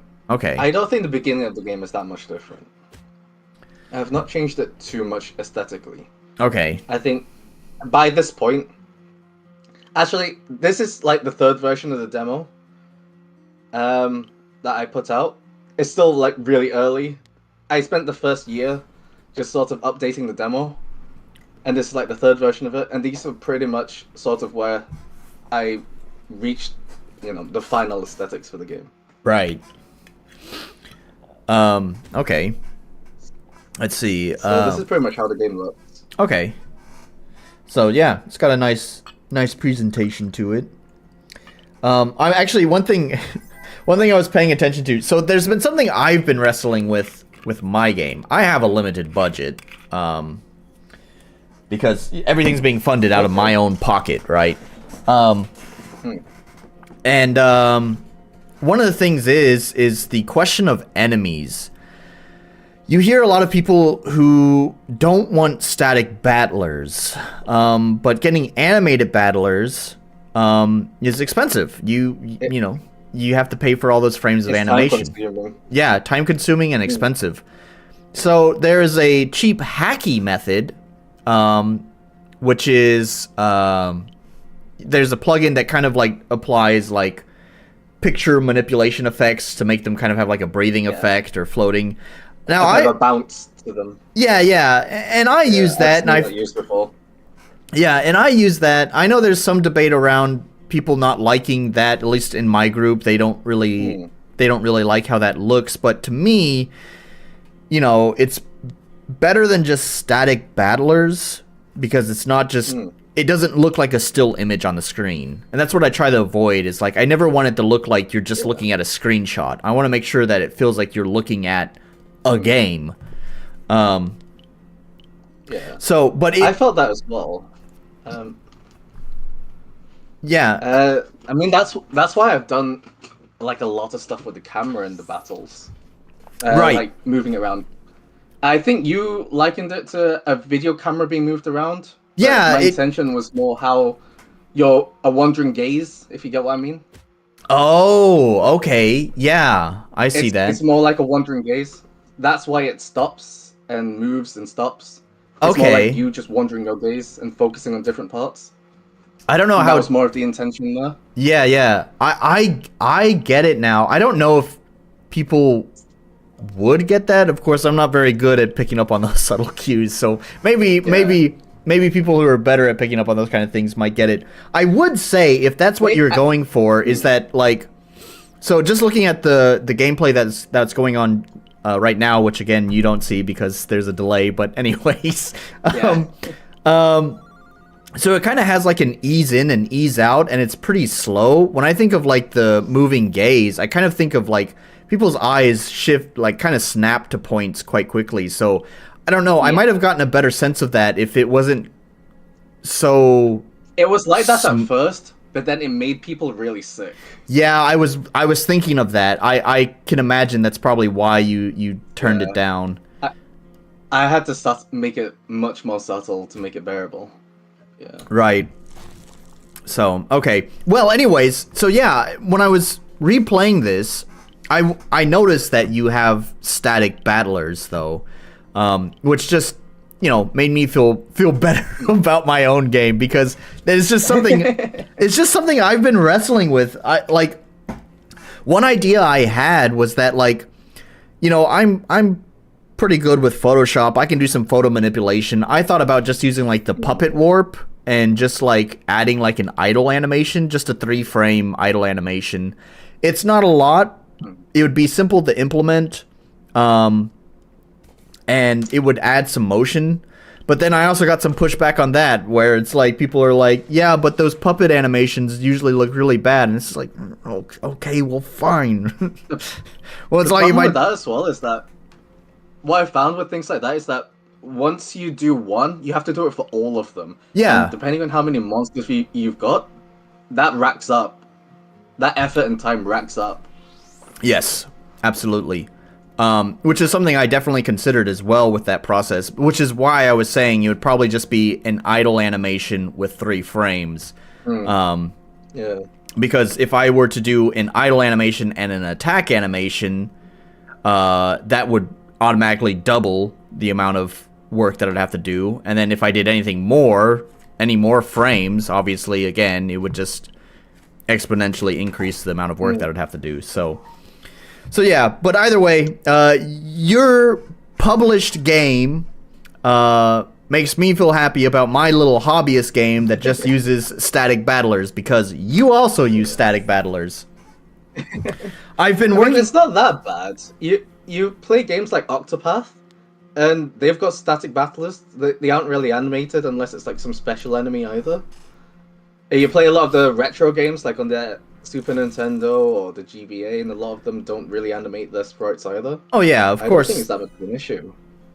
Yeah, I mean, you're probably right. I think to the general consumer, not the people who are playing 100 different, RPG Maker games, I'm sure that they probably don't care. I do think it does add a nice layer of polish if you can do it. So I guess that's kind of one of the things that I've been wrestling with is having that polish there. I'd say find ways to add like detail and polish in other ways. I don't know if you've played the game Hylix. A lot of stuff is pretty static in that game as well, but it makes up for it in like animations in other ways. Right. Yeah, I feel like first person hands in Hylix. Yeah, I love those. yes. If you've ever played Hylix, they've got first person hands, and I love that so much. I've unfortunately never played it, but I am very familiar with it because I have seen a gameplay video of it. So I do know about those first person hands. I know it's quite an interesting game, and yeah, it has quite its own aesthetic to it. Yeah. So yeah. Yeah.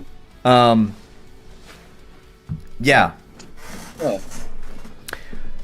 And then Pry Into The Void, you've got the UI that's eye themed, and then you've got the camera that moves around a bit, and it zooms in when you perform a skill. Yeah, man, I'm jealous of your UI.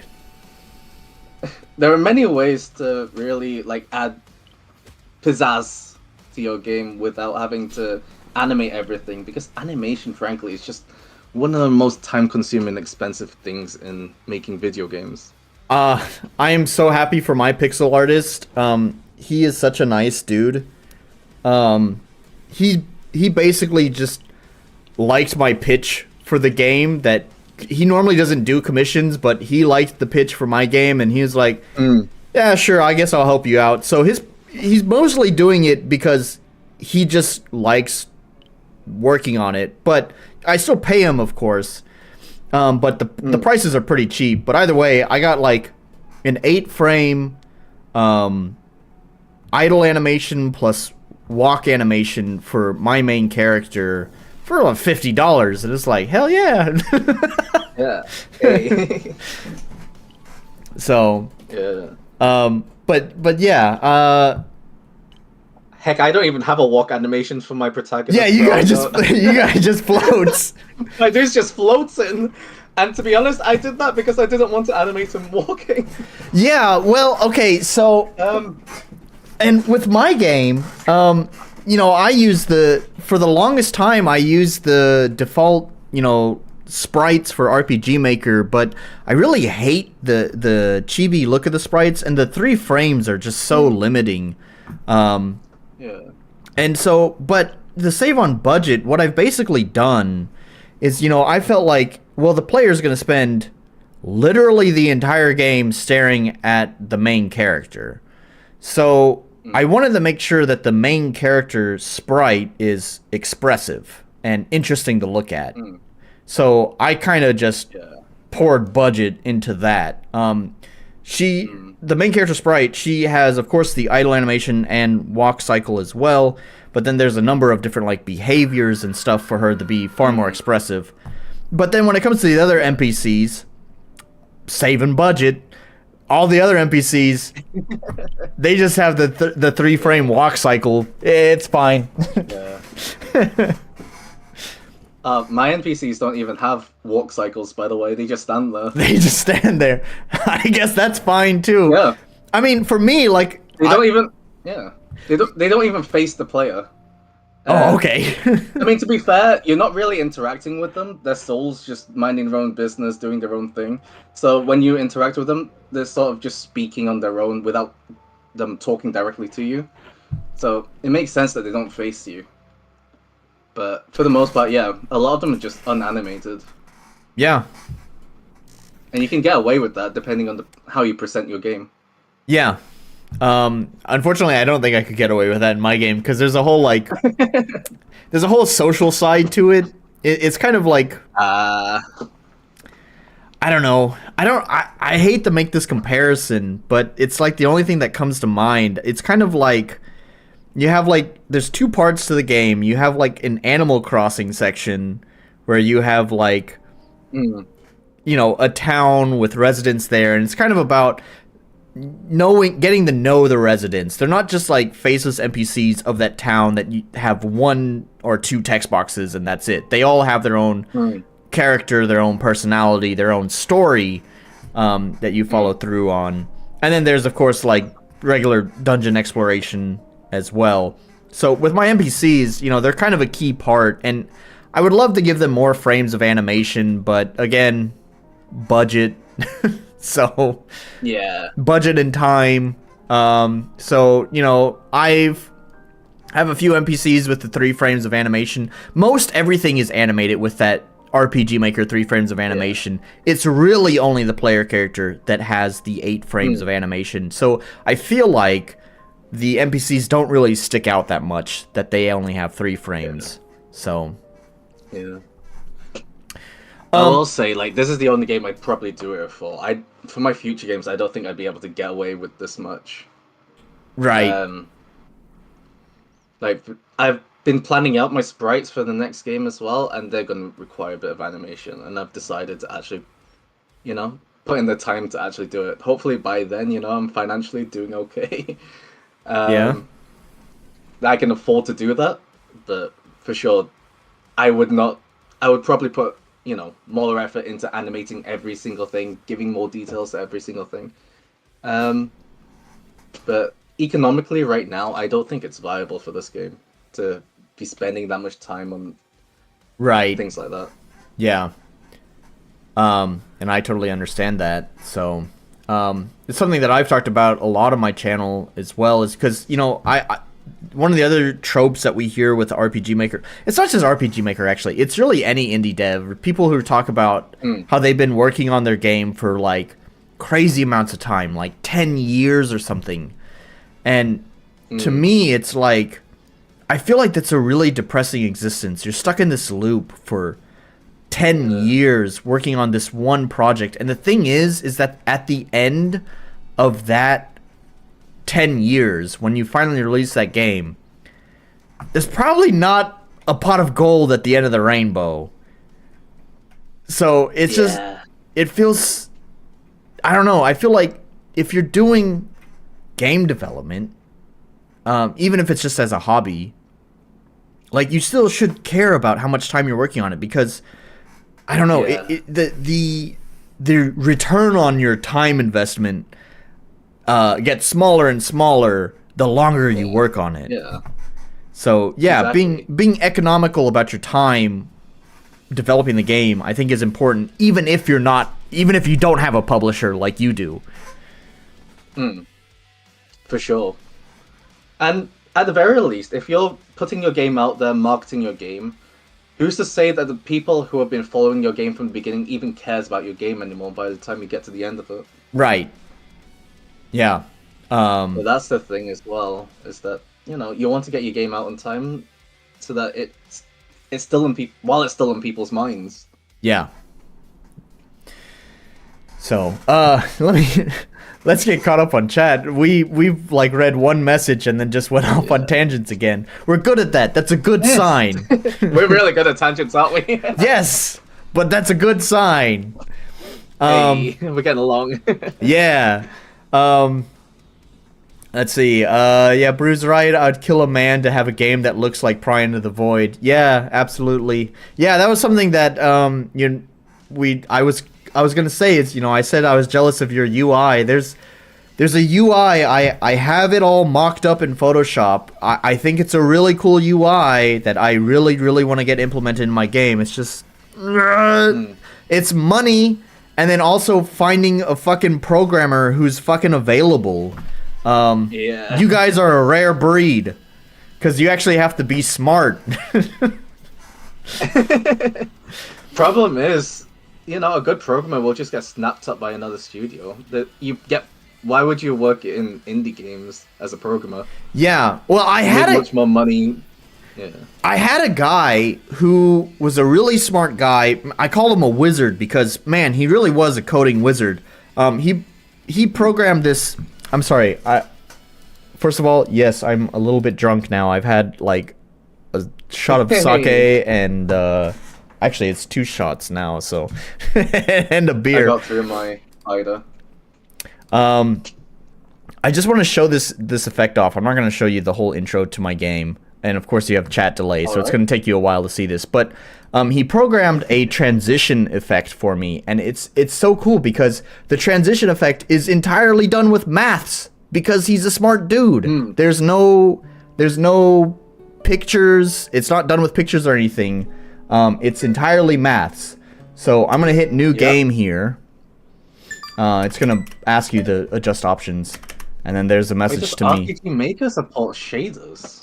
That makes me curious now. There we go. So that little transition effect. Which version of RPG Maker are you using? I'm using MV. MV. I just want to Google something.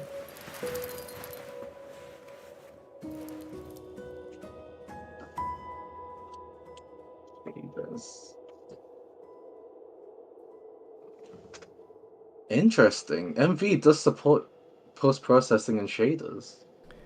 Yeah, although I don't think I haven't used any. They have the Pixie effect, Pixie library, which is kind of the graphics engine behind the game. And Pixie can do a lot of different stuff for handling graphics. Ah, yeah. I've worked with Pixie before. So yeah, it's surprising there's a lot you can do with it then. Yeah, so hopefully while you're looking at that, you didn't miss the transition effect. It's not. I'm seeing it. Yeah. Yeah. So I had a programmer.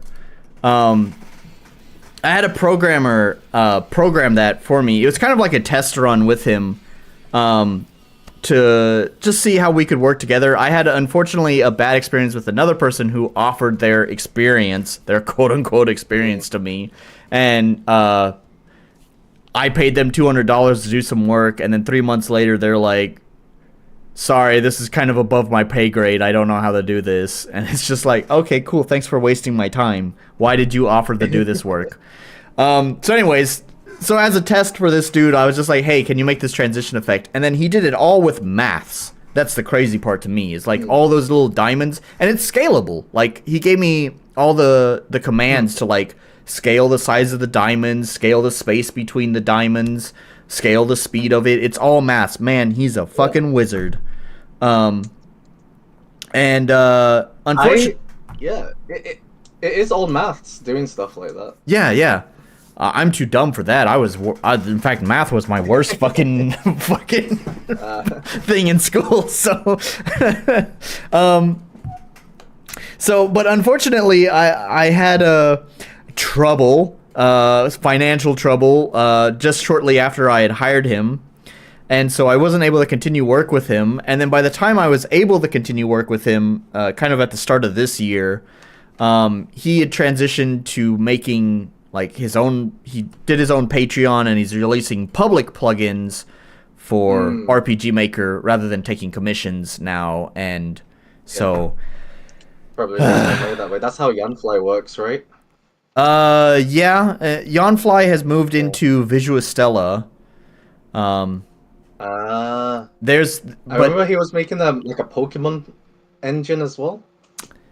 Ooh, I don't know about that. That maybe RCX knows more about that, so maybe he can comment on that. Because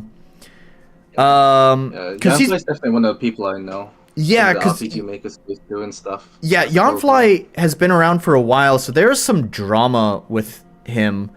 I think he'd been around since VX Ace, maybe even before that, making scripts for RPG Maker.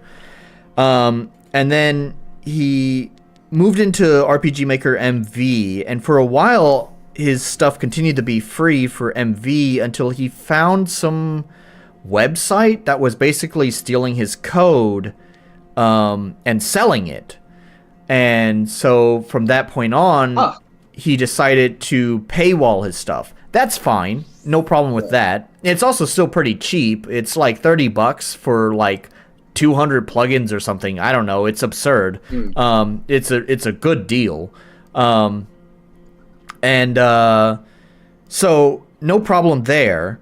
But then, I don't know, I guess he felt so bitter about this event that when MZ came out, and he started making plugins for MZ, he joined a group of people who became known as Visuostella.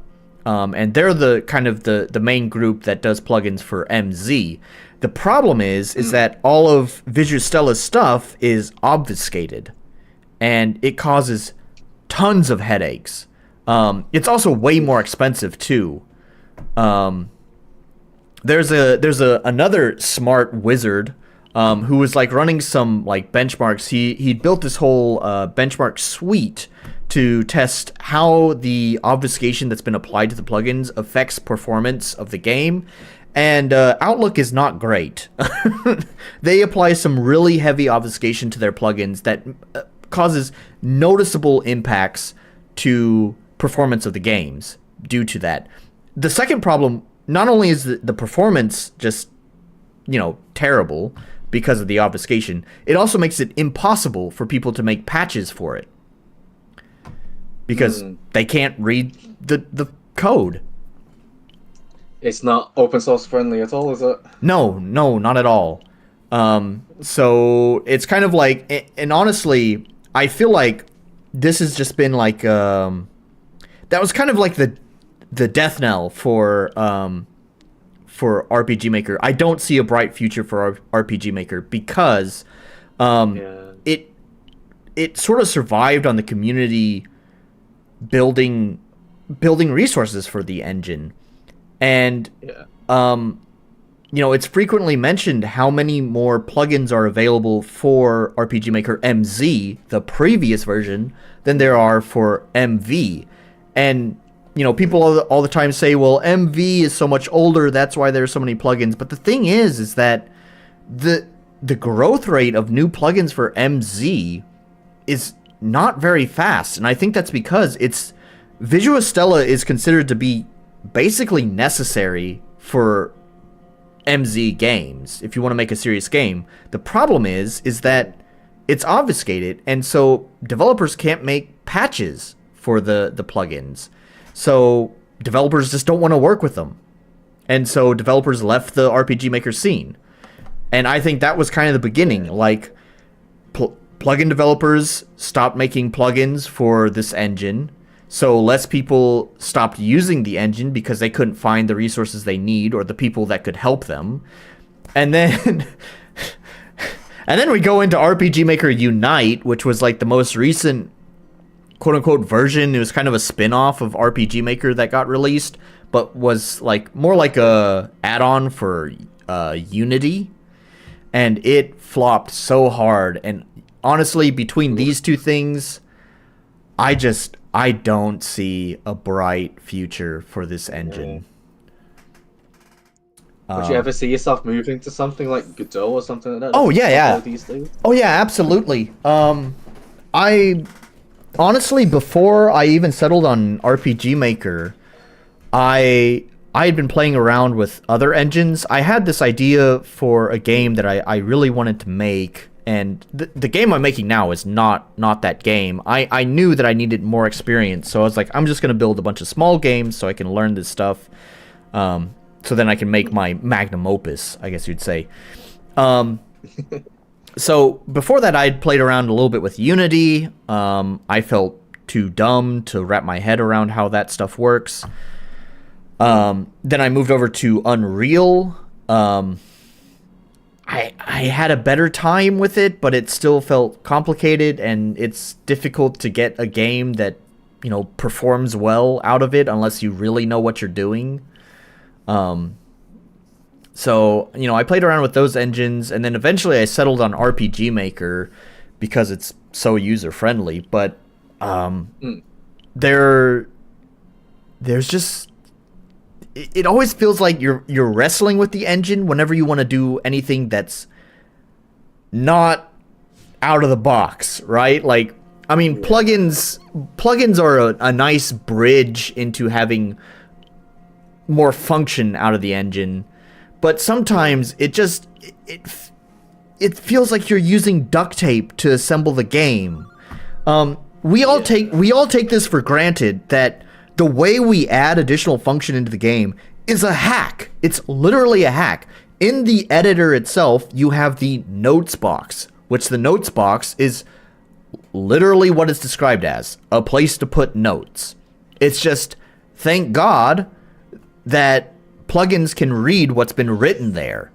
So it, as a hacky solution, we put quote unquote notes into the note box to add additional functions, right?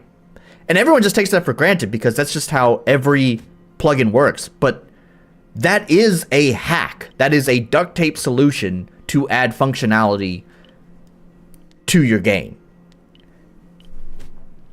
So, yeah, I don't know. I would love. I'm always interested in other engines. I think the biggest challenge is that they are really intimidating. And especially if you don't know how to program. Yeah. Yeah.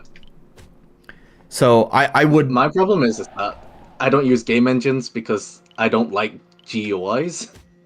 Yeah. And I always have a problem, like, navigating GUIs. I don't know if I've got, like, some kind of visual problem or something. Like, visual learning problem or something. But every time I try to jump into, like, a game engine, every time I've tried to jump into a game engine, I've always struggled with the GUI, so I totally feel that. Yeah, so it's like the same thing, but opposite. Yeah. Yeah. So I don't know. I have a feeling probably what will happen is that after I finish this game, I'll probably go play around with some other engines. There's been a few there's a few engines I'm interested in playing around with. There's RPG Architect, which I think is the #1 engine I'm most interested in. It's by an ex-RPG Maker developer. He used to work on like the old versions of RPG Maker, like 2003 XP, and then he moved on to other game engines, and then came back like during MV or MZ and was disappointed that the engine hasn't really changed that much since those old days. So he decided that he's going to take the matter into his own hands and make an RPG Maker competitor that has like modern functionality to it. I know right now, yeah, it's got a lot of 3D. Canned Dinosaur Wurzak in the chat has actually been playing around with it as well, and he's been pretty impressed by it. Although I think he said that the UI is a little bit cumbersome to deal with, but that's okay. I don't like UI. I know you don't. I hate UI. That's why I make. Yeah. So that's I think #1, the one that I'm most interested in trying. Then there's also Godot as well. Since that's obviously gaining traction, has become quite popular. The one thing I worry about with that one is that I just really struggle to wrap my head around programming and typing stuff out. And I know Godot, most of it's going to be done through their GD script. So I know GD script is much simpler than most programming languages, but I really just don't think my brain is wired for dealing with scripting stuff. So I don't know if I would be able to even handle GD script very well. Have you looked into something like Construct 3 where they've got visual scripting?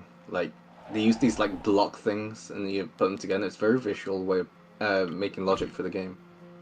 I have not actually. So I know think that would be a good one for you.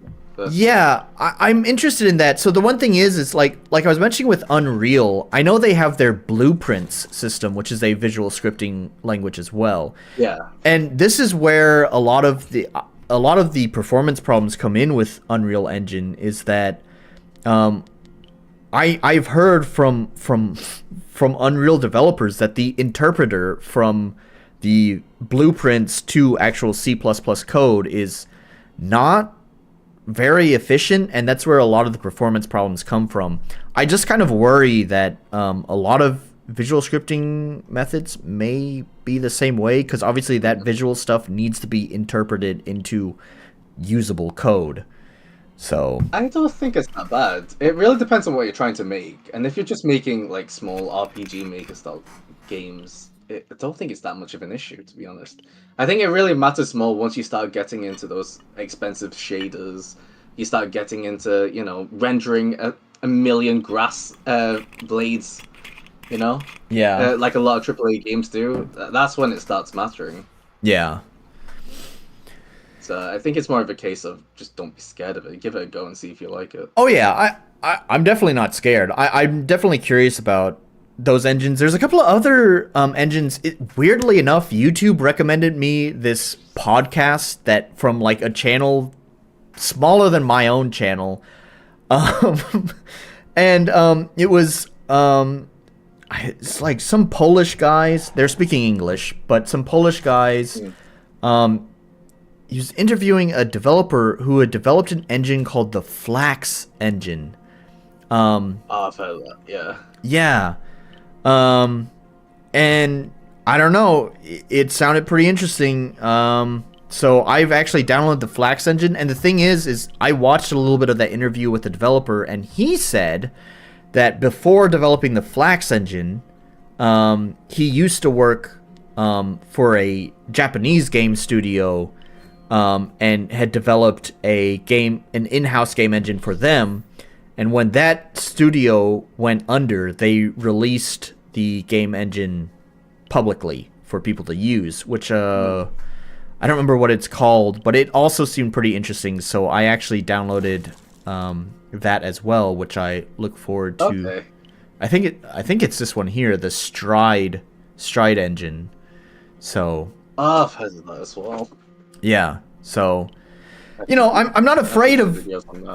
Yeah, so I'm not afraid of trying new engines. I'm always looking for something, a new tool that I could use. So, and I also think, I've been working on my game now for 2 years, I think. And just, I know, like, RPG Maker's event system is not really wholly representative of how programming works, but I have played around with scripts, understand how variables and switches work. I feel like with that more foundational, really basic stuff under my belt now, maybe I can actually understand and approach programming better than I did when I attempted Unity and Unreal before. Yeah. I also recommend a lot of people try out something like, have you heard of Scratch? I have heard of Scratch. Yeah, it's an educational tool for programming, and that's how I got started. I started using Scratch as a teen. Yeah. Spent, what was it, like 5, 6, 7 years on it as part of that community, and then I graduated from that into actual programming. Started making web games after that. Scratch is a great way to just practice logic. Right. I really recommend people who just want to learn programming, just spend like a weekend on Scratch, and you'll start picking logic up, problem solving logic. It's a great way to do it. Yeah, and I'll definitely give it a try. I'll give it a try. Played a lot of Wrath says he played a lot of Scratch games on itch. Yeah, that's all. Play PACBUT Is You. PACBUT Is You is a programmer's game. Oh yeah. You have to connect the words together. Yep. Yeah, it's a logic programmer's game. Whoever made it is a hardcore programmer for sure. Yeah. Gosh, we really got to get caught up on chat. Holy shit, how far back am I? Oh man, this is all the way back at when we were talking about publishers. Big Mode probably has a ton of people sending stuff. Yep. All the publishers are different. Like Team 17 requires a pitch deck and prototype build. Yep. And post-COVID, there's definitely some publishers have more of a strict process. Yeah. I don't know. I'm getting ready to do a beta test for my game. I wanted to do the beta test actually at the beginning of May, but April. So to explain my work situation, I do work as an English teacher here in Japan. That's my job. That's my day job. But the contracts I get, I mostly work from. The contracts suck really bad. The contracts, I don't get to work as a tenured teacher. Instead, I work contracts, which is basically like from the end of spring to the end of winter, which basically leaves most of my like spring. A freelancer for them. Yeah, so I work so for most of spring I don't have a job, but you know what? It's okay. This year I had plenty of money saved up to survive the spring, and I was so excited I was going to have all this free time. I was getting ready to prepare a beta test for my game to kind of get a sense of making sure things are going the way that I want them to go. Like, the game feels right. People had been asking about it because I hadn't done an actual test for it in like over a year, and that old test was not great. So I was getting ready for that, but April sucked. I think the first week of April, I never went to the doctor to get checked what it was, but I got some sort of virus.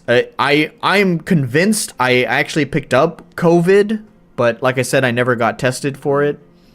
So it was either COVID or it was the flu. Either way, it was some sort of nasty virus that had me down for a week. So no game development there. Yeah. And then I had like a week to develop my game, and then suddenly my dad died, and so now I'm making a surprise trip to America, and I don't have a laptop, so no game development there. So I wanted to spend my entire April just focusing on doing game dev, and instead I focused on doing adult life stuff. So that's how life is, isn't it? Yeah, so anyways, I'm continuing to develop a beta test now, and hopefully eventually I'll get that done. I do think what I have now is pretty interesting, especially since a lot of the placeholder stuff has been replaced. Not all of it, there's still a ton of placeholder stuff there. But yeah, I would love to try to start shopping it around again to maybe publishers, because you make me jealous hearing that this is your job is just making games, man. So this is ups and downsides. Oh yeah, I'm sure. I mean, everything's got its positive and negatives, but yeah, for sure. But I do feel blessed that, you know, this is my day-to-day thing. I'm passionate about it. I love doing it. Yeah. Yeah. And hopefully I can continue doing it past this game. Yeah. I don't want this game to be the only one. Well, and cheers to you. I hope that is the case. I hope you find a lot of success. Thank you. Especially... Good luck with your beta test. Thank you. I'm sure I'll get plenty of negative comments that I look forward to improving on. Half of the cost for a game developer. Yep. I'm so glad that I hope that a kind and nice and understanding developer such as yourself can find success like that backpack game guy who is apparently a complete asshole. So if an asshole can find success, then a good guy can find success too. Yeah. Yeah. I think just anybody that's passionate about video games, I hope they are able to get their games out in front of people, because it's the best feeling ever. Being able to, you know, share the things that you're passionate about. Yeah. With other people.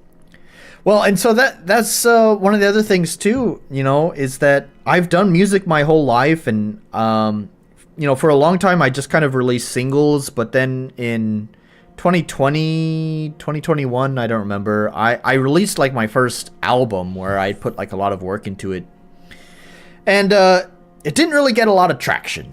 Go figure. Music is, I don't know how to market music, if I'm being honest, and the music world is so fucked thanks to streaming and all of that. Like, music is valueless, so I don't know how to tell people, hey, I have a valuable product when it's not. Anyways, You kind of just have to get it out in front of people, don't you? Just play the numbers game, get it out in front of as many people as you can, really. yeah. Well, either way, the one thing I do appreciate about doing game dev is that it's kind of given. Also, I really need the bathroom. Go ahead. All right, cheers. I'll be back. No problem. I guess I'll take a toilet break too. I'll give you guys some music. Not that one. There you go. Let him know I'm in the toilet if he comes back before me.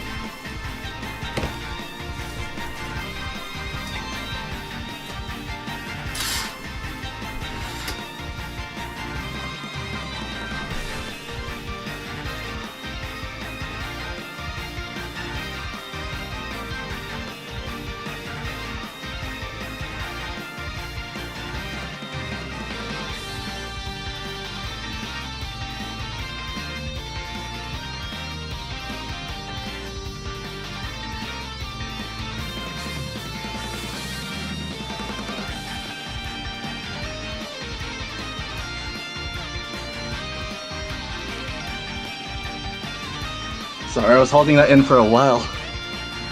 Couldn't find the opportunity to bring it up. Hello?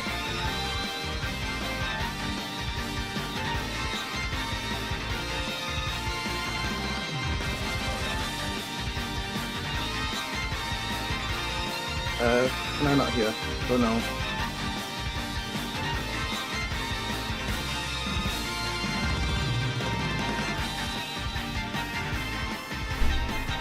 Ah, there we go. I hear him that he's back. I also ran to the toilet. Hey. Okay. Alright,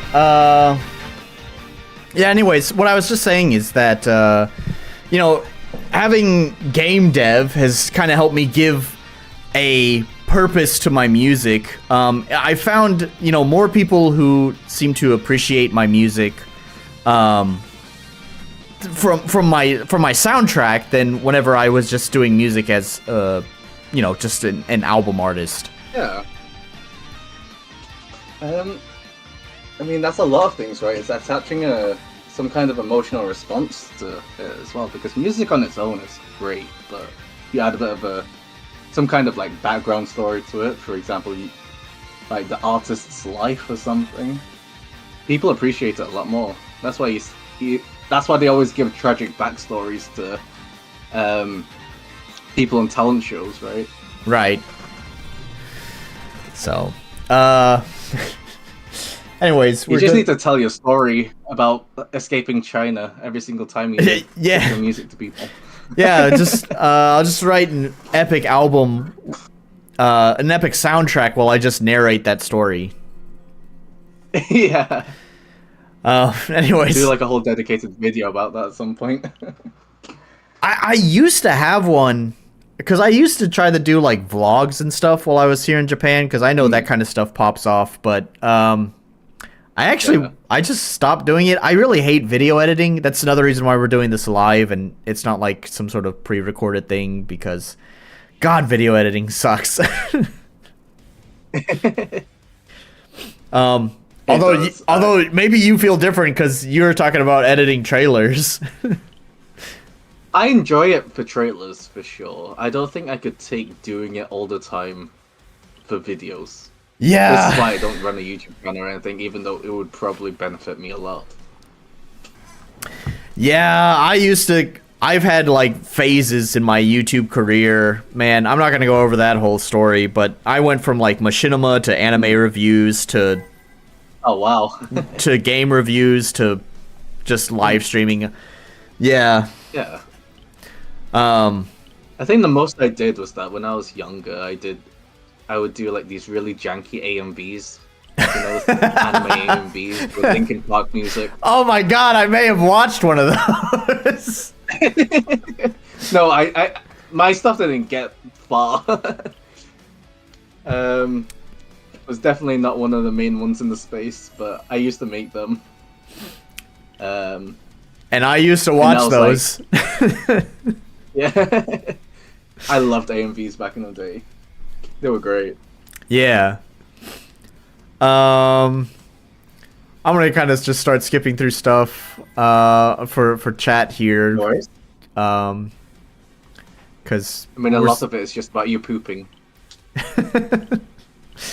I wanted to reply to Helena Reed, since she's kind of a new, I assume it's a she, chatter. She said, I hadn't heard it, but I only ended up here because of Pry Into The Void. Was certainly a story. Ah! Do you know Thank you for... I'm not quite sure. They probably have a username I might recognize, but thank you for supporting Pry Into The Void. Well, your game brought this person here. Hey, thank you. Yeah. Let's see. Wurzak said, I had the exact same experience with the Netherlands. Won't move back there unless, like, a war forces us. Yeah, so this is all the way back when I was talking about Japan. So Wurzak, I know Wurzak personally, because actually Wurzak Can Dinosaur, he also lives in Japan. He is half Dutch, half Japanese. So actually, just recently, he lives in Tokyo. Man, all those Tokyo folk. Fuck those city slickers, man. But he actually traveled to Osaka, and we met up and had some beers together. He's a good guy. So, anyways. Hey, that's awesome. Yeah. So let's see. RCX, yeah. Orc be asking for animated battlers. You already have static battlers. Creating 3-frame idle animations is somewhat doable, methinks. Yeah. Depending on the assets. If you've got the time and energy for it, that's worth doing. You know, if I if I had an April that was not like this past April, I probably would maybe do that, but like here we are. That's a rough April. Yeah, here we are halfway through May, and I have barely had any time to work on my game. So now it's kind of feeling like I just want to do like the essential. Fair enough. I mean, it's best to get a game out than a game in perpetual development hell, right? Yep. I mean, that was what I was saying too, right? You have these people who say that they've worked on their game for 10 years, 15 years. I think I saw a story the other day that someone said they've been working on their game for like 20 years, and it's like, dude. Holy. Technology has changed so much. Yeah. What engine are you even working on? Because what modern day engine actually existed 20 years ago? Right? Well, RPG Maker did. Unless you're still working on like... Yeah, true. RPG. You're still using 2003. Yeah. I mean, props to you. I love that era of RPG Maker as well. I played Arafel. You played Arafel? That's funny. Yeah, was it... What stream Off was as it? well. I loved Off. That's a 2003 game as well, right? Yeah, Off. Yeah. It's funny though, because what stream was it? Was it my last stream, or was it the stream before? I had actually played Arafel on the stream. Yeah. I mean, Arafel is the biggest reason why I pitched the Dangan. I loved Arafel. That's so funny. It's just and all... Arafel, and the remastered version of Arafel was published by Dangan, and then the next game, Rise of the Third Power, was published by Dangan as well. And it's mainly because of Stegosoft that I wanted to publish with Dangan. Okay. Yeah, well, it's funny. I've basically gone through their whole catalog, because there was someone on the RPG Maker forums who was like, "Hey man, you should try out." It was Arafel actually. He was like, "You should try out Arafel. I want to hear your opinion on it." But they actually don't have a demo up for Arafel. So actually, this is how I played your game. So they didn't have a demo up, but the guy was like, "Hey, could you play the game?" And I was like, well, the demo wasn't available, so I checked what else the publisher had, and I picked these two games, and that was your game and Dungeon Drafters. Dungeon Drafters, right? Yep. Yeah. So yeah, and then after that, the guy was so nice. He actually gifted me RFL and another game as well. Yeah. Perks of being a YouTuber. Hey. Don't forget to smash that subscribe button. Hit the like button. Hey. Check out this. Check out the recommended video. We're not sponsored today, are we? No, there's no sponsorship here because I'm too small. No. Okay. Check out Dangan Games. Anyways. Hey, check out Pry Into The Void on Steam. Yeah. Anyways, so he sent me 2 more games, which was RFL, which was sponsored by Dangan, and then was Yuppie Psycho by Dangan as well? No, it's not. No. Yuppie Psycho is published by someone else. Okay. I love Yuppie Psycho though. Oh, you love it? Oh man, I didn't like it. I'm so sorry. I really hated it actually. Did you not? No, fair enough. I was Yeah. You're not into it. I was really not into it. Yeah, fair enough. Is it the horror part? Well, so it's just, I think part of the problem is just the formula for these streams is that, you know, I basically just play from the title screen for until, you know, like 50 minutes in, and like the first 50 minutes of the game was just like, you know, a day at the office. You didn't have enough time to think. Yeah. And it was just not thrilling. It was not captivating to me. Yeah, fair enough. Yeah. So it does take a while to get really into that game. So this is something that I've preached on my streams, is that people really need to like get to the point quickly. Like I really feel like games need to, like, you should start off strong. If you have a slow moment that you want to do, that's fine. But start off strong and fast. Let's get the players controlling the game quickly, and then you can throw in that slow stuff later. But you want to hook them. I agree, especially in this day and age when people are like, you know, really low attention span. Right. Yeah. You do want to like get them into the game quickly. I mean, that's why you fight. Yeah, I put you straight into combat. And actually, I don't.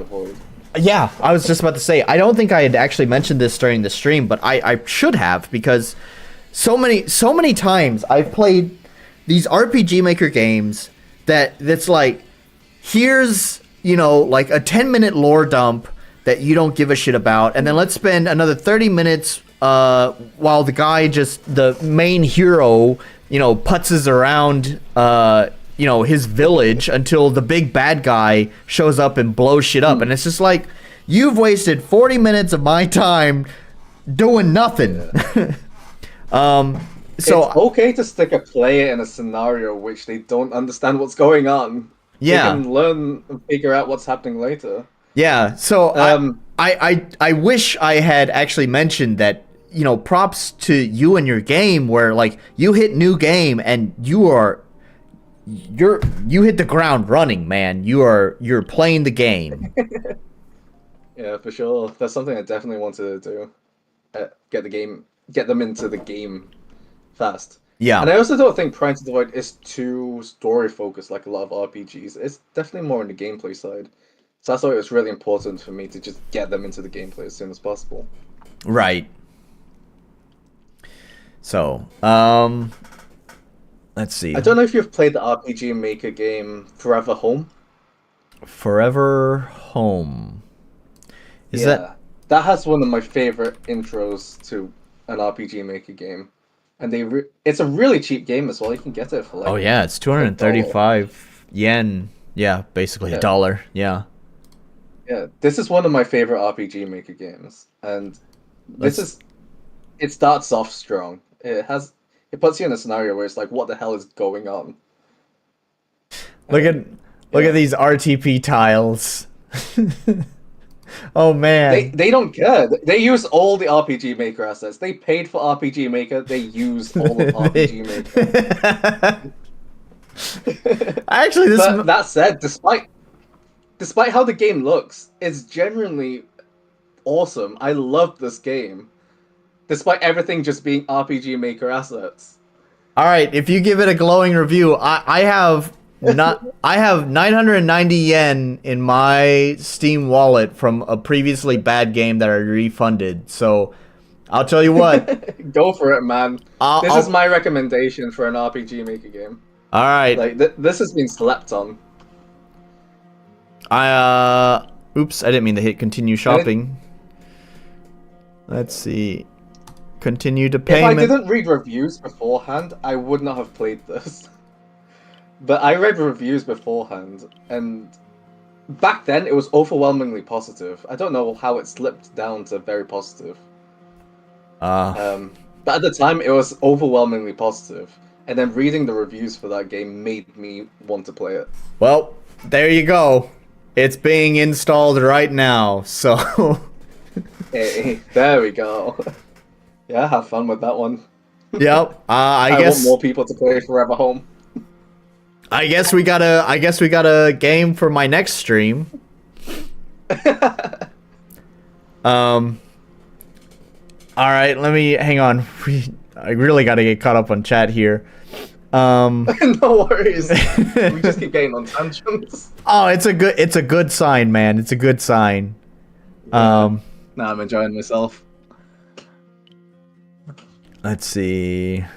I'm just trying to look for any chat that has like questions in it or anything. Oh, wait. Wait, whoa, is that true? Okay, so Warzak said, this is going back to Visual Stella. We talked about them, you know, it's Yawnfly's new outfit. Yep. He says, also effective March 2024, Visual Stella is no longer supporting cross-compatibility collaborations with other plugin libraries. Man, that's so fucked. I know, because, like, you know, I was telling you I have my plugin developer who's a wizard. He did, like, all the maths for the transition. And he, you know, started making his own plugins with his Patreon and all that to get away from commissions. And I remember him saying in his own Discord group that he tried reaching out to Visual Stella for like a compatibility patch with his plugins, and it took them 3 months to respond to him and basically offered him nothing. So yeah, God, I have. That's what happens when you have like you start making big organizations for stuff. Yeah, I mean, Visual Which I'm Stella. assuming Visual Stella is. Yeah, because I mean, if you remember Yawnfly, it was basically essential for VX Ace. Yawnfly stuff was essential for VX Ace, and again, essential for RPG Maker MV. And so when they moved over into Visual Stella, it's the same thing. They basically have like a monopoly. They are the most accessible plugins to find, use, download, you know, and have plugins that basically fix major parts of the engine, give you a lot of control over the game that you're developing. So it all feels essential, and unfortunately it basically means that they have kind of a monopoly on the engine. Whatever Visual Stella does kind of dictates the future for the engine. Wow. It's a bit of a parasitic relationship, isn't it? It is, and there's some nepotism there as well, because I do believe Archaea,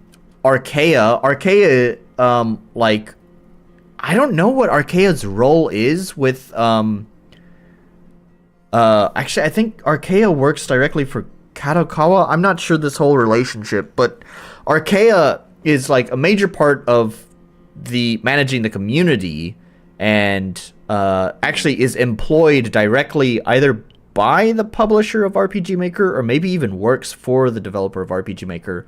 I'm not sure. But Archaea also is part of Visual Stella. You actually probably am familiar with Archaea stuff because Archaea assisted with Omori. Okay. Yeah. So, so yeah, there's like some nepotism going on there as well. I don't know. I really have like not a good view of the whole Visual Stella group. I had Beyondfly shout at me one time because there was a thread that was going on the forums about how the obfuscation is problematic. I think I'd mentioned there is another wizard programmer who had set up all these benchmarks to test how it affects performance, and he'd created a thread like, here is like the data that backs that up. I ran these benchmarks and the performance sucks.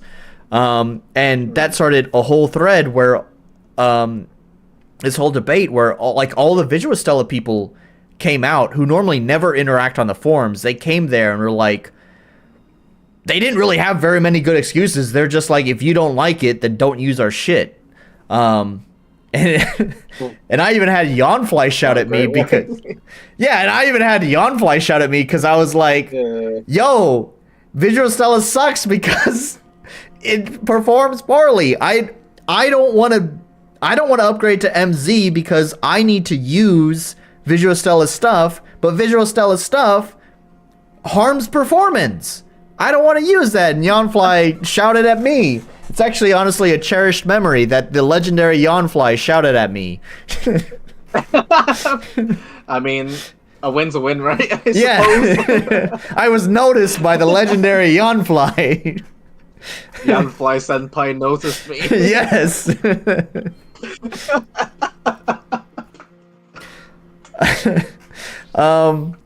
Let's see. RCX says, I like RPG Maker because it's an underdog engine that nobody likes. I feel pity for it, to be honest. I feel that.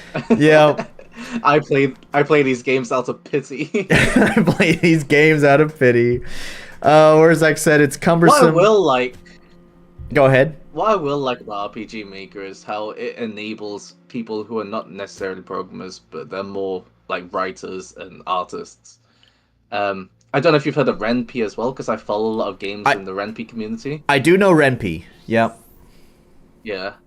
For visual novels, and I love how these engines just enable people creatively because they don't have any programming skills.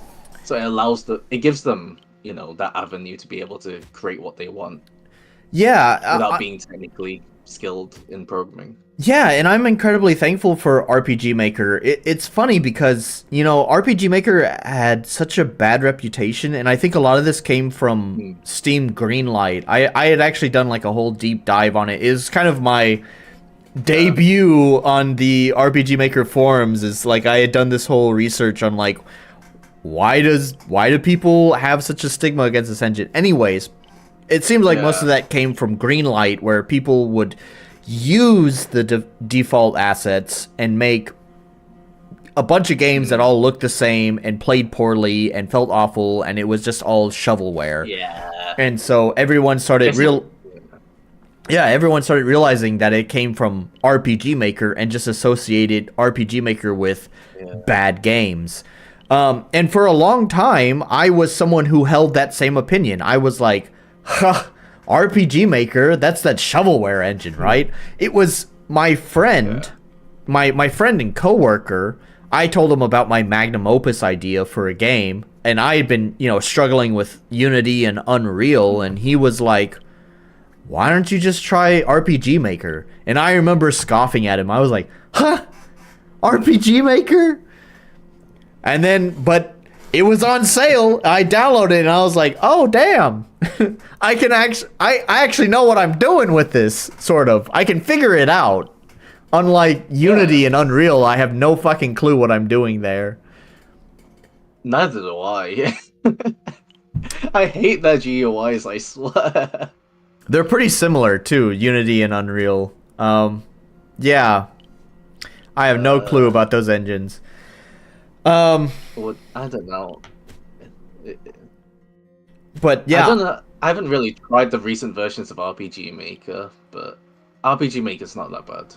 I remember being able to actually make things in RPG Maker. I mean, the UI hasn't changed. Like, that was the whole thing I was saying with the guy who developed RPG Architect. Is is that the engine itself really hasn't changed that much. I mean, if you played around with like RPG Maker XP 2003 or VX Ace, whatever, I mean, the modern version of RPG Maker is not that different. I will give credit where credit is due. RPG Maker MZ, its 1.0 release was not really significant. However, the subsequent updates to MZ have been pretty compelling. I still haven't upgraded to it because Visual Stella, but you know, it's almost convincing with some of the number of updates they've done to MZ. Like, you can have any tile size you want, which is amazing that that has to be a fucking update in the year of our Lord 2020 plus. But anyways, any tile size you want. And it's crazy it took that long to do that. That's it took them that long to do it, but yep, it's finally there. Any tile size you want. There's a bunch of different accessibility options as well. There's the event system can get quite cumbersome because the windows you can't really resize, so it can be very cumbersome, you know, looking through your events that you've quote unquote programmed. But now they've added like collapsible conditionals, so that way you can hide everything underneath those conditionals, which just kind of cleans up the event a little bit whenever you're reading it. You can visually see movement routes that you've evented. It'll draw dots on the map to show you like where that event is going to move. They've added like picture like editor. I don't know. Like, you can see where you're placing the picture on the screen instead of guessing what the X and Y coordinate should be for where to anchor the picture on the screen, which is really significant to me because I do a ton of like pictures for my game for like HUD and special effects and all of that stuff. So yeah, you know, all of that stuff is super great. I've been impressed with some of the updates they've done to MZ. It just sucks that Visual Stella is the main fucking plugin developer for that engine. Yeah. Yeah. Yeah. It does suck that you're completely dependent on like the same few people in the community to be able to do anything really. Well, God, there's such stories there too. There was some sort of drama, and I wasn't part of the RPG Maker community when this happened, but apparently there was some dude. So when MZ had released, there was some programmer who decided to make a plugin called Fossil. And Fossil's goal was to allow cross-compatibility with plugins from MV to work with MZ. However, from what I've heard through the stories, is that apparently Visual Stella basically bullied this dude into leaving the community. And so Project Fossil never got complete. Yeah, it kind of sucks. Bit of a click going on, isn't it? Yeah. I suppose. RPG Maker drama. Welcome to the community. Yay! I just want to play RPG Maker games. Yeah. Let me play RPG Maker games. I heavily involve myself with the community, which is why I have so many wonderful people who join the stream. I think pretty much everyone who is in the chat has basically found me through the RPG Maker web forums, which I use quite regularly. So that's fantastic. Yeah, I guess it's a form of marketing, except everyone here is a developer. Yeah. Let's see. I'm just gonna kind of skip ahead. People say I have a good sense of melody. Last stream, Fate bass. Bass take from Ernest. I love starting without knowing. Oh, okay. So this is back a little bit. RCX said that he loves starting without knowing lore and stuff as long as it's not confusing. there's a level of BS a player will take at the start of a game, and it's okay to play around with that. Yeah. Rather than having to establish where the player is in the story. Yeah, I think I have learned that explaining less goes a lot further than explaining more. It does, yeah. There is a limit to it, although I guess everyone has different tolerances for this limit. Yeah. I did my Dark Souls rant last time, so I won't go into my Dark Souls rant, but to me, that's Dark Souls does very make it obscure. Yeah, Dark Souls is past my limit. I think it tells its story way too vaguely. It puts the information way too far out of the reach of the player. Yeah. That's my opinion. I know Dark Souls is super popular. You got VodiVidya who's making bank on explaining Dark Souls lore, so obviously tons of people love this kind of thing. That's great as well. Yeah. I do like lore communities as well. It's nice having that layer that, you know, players do have to dig to be able to reach. I do love, you know, those like game theory sort of communities. Yeah. There's sometimes, I think when it's done well, which probably Dark Souls is one of them, it can be good. It's just unfortunately that so many people want to be like Dark Souls, but they don't quite execute on doing it well, you know? Yeah. And even still, like I said, even in my opinion, I personally can't go through like every item reading the description to understand what's going on. Nah. There's got to be something there put in front of me for me to really want to get into it.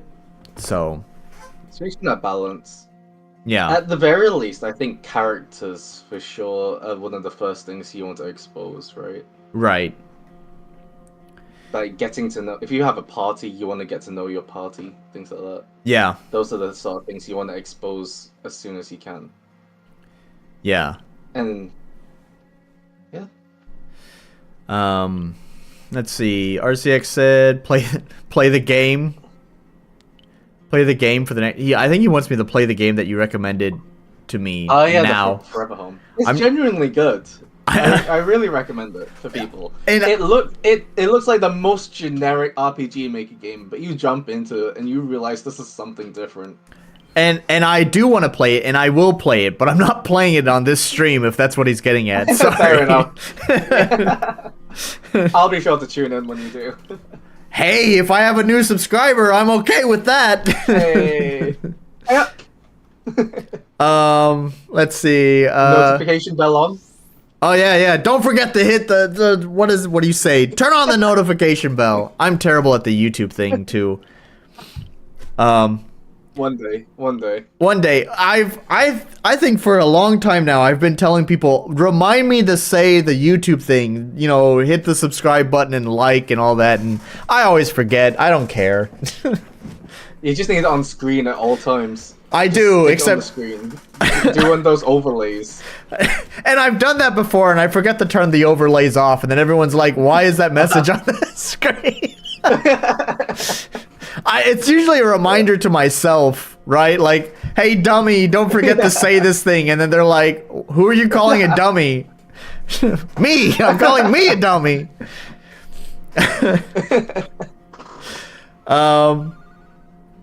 Let's see. MZ updated the animations. Sure. Yeah. Remember when I said VS might be a cult? I don't remember when you said Visual Stella might be a cult, but I can believe it. Visual Stella kind of gives me the creeps. Not quite a cult. It's more of a clique where people sort of know each other, right? Yeah. It seems. At least that's the impression I've got. I don't know too much about the community, but there are also some people. There's some, again, with that drama thread where Yawnfly shouted at me, there's also another person I remember who came in. The thing is that stirred up a lot of drama is that, like, before even the Visual Stella people started coming there, the reason they even caught wind of it was because, you know, a bunch of people who really want to defend Visual Stella, like, came into that thread. And it's just crazy. Like, they read the... go figure, typical internet, but they read the title that like they see someone's talking bad about Visual Stella, something they like because they spent money on it, and they instantly have to go right to defending it when the whole post, which was a long post, it was a very long post and very, very dry, very, very objective. There was like, it was basically like a scientific paper. It was an amazing post by this person, just detailing their observations. They didn't put any opinion in there. They're just like, here's the game running with equivalent plugins. Here's the game running with the Visual Stella obfuscated plugins. Here's the performance metrics. Make of that what you will. And it was like the performance was just dirt for the Visual Stella version of the game. So anyways, people came out, defended Visual Stella. Arguments start happening because it's the internet. Visual Stella people catch wind of it. They come in there, start shouting at everyone, and it's just a mess. Yeah, cliquish, cultish, whatever you want to call it. But yeah, it's weird. I don't know if you know about like the Helldiver stuff going on with Sony forcing players to most certainly into a Sony account. Yep. It's like that, and I've seen so many people defending Sony, and it's crazy to me how far they will go to defend a corporation. Yeah. For being for their anti-consumer practices. Yeah. I don't know, it doesn't make sense to me.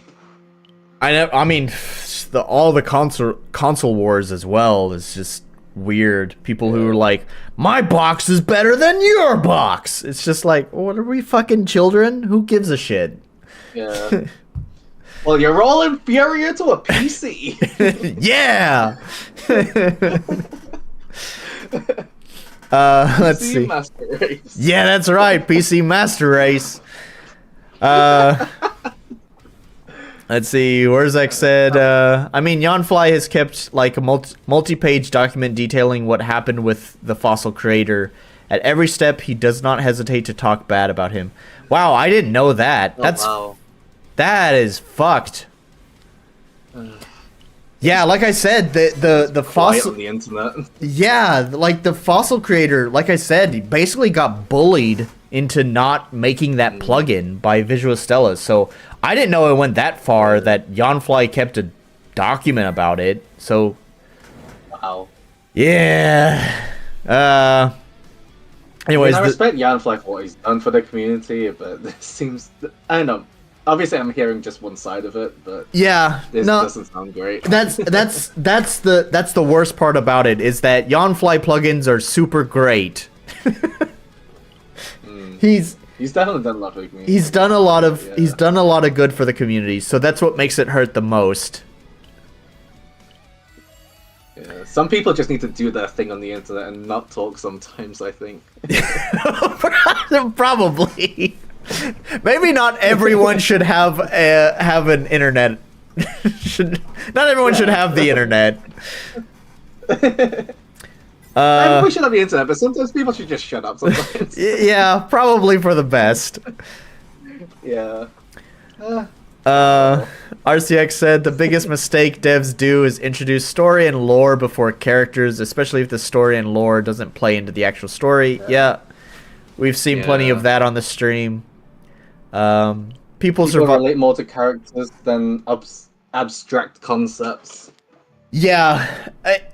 The abstract, like, you can have those abstract concepts, but they need to be put into context. When it's just a lore dump at the beginning, you have nothing to attach that to, so it's like hard to give a shit about any of that.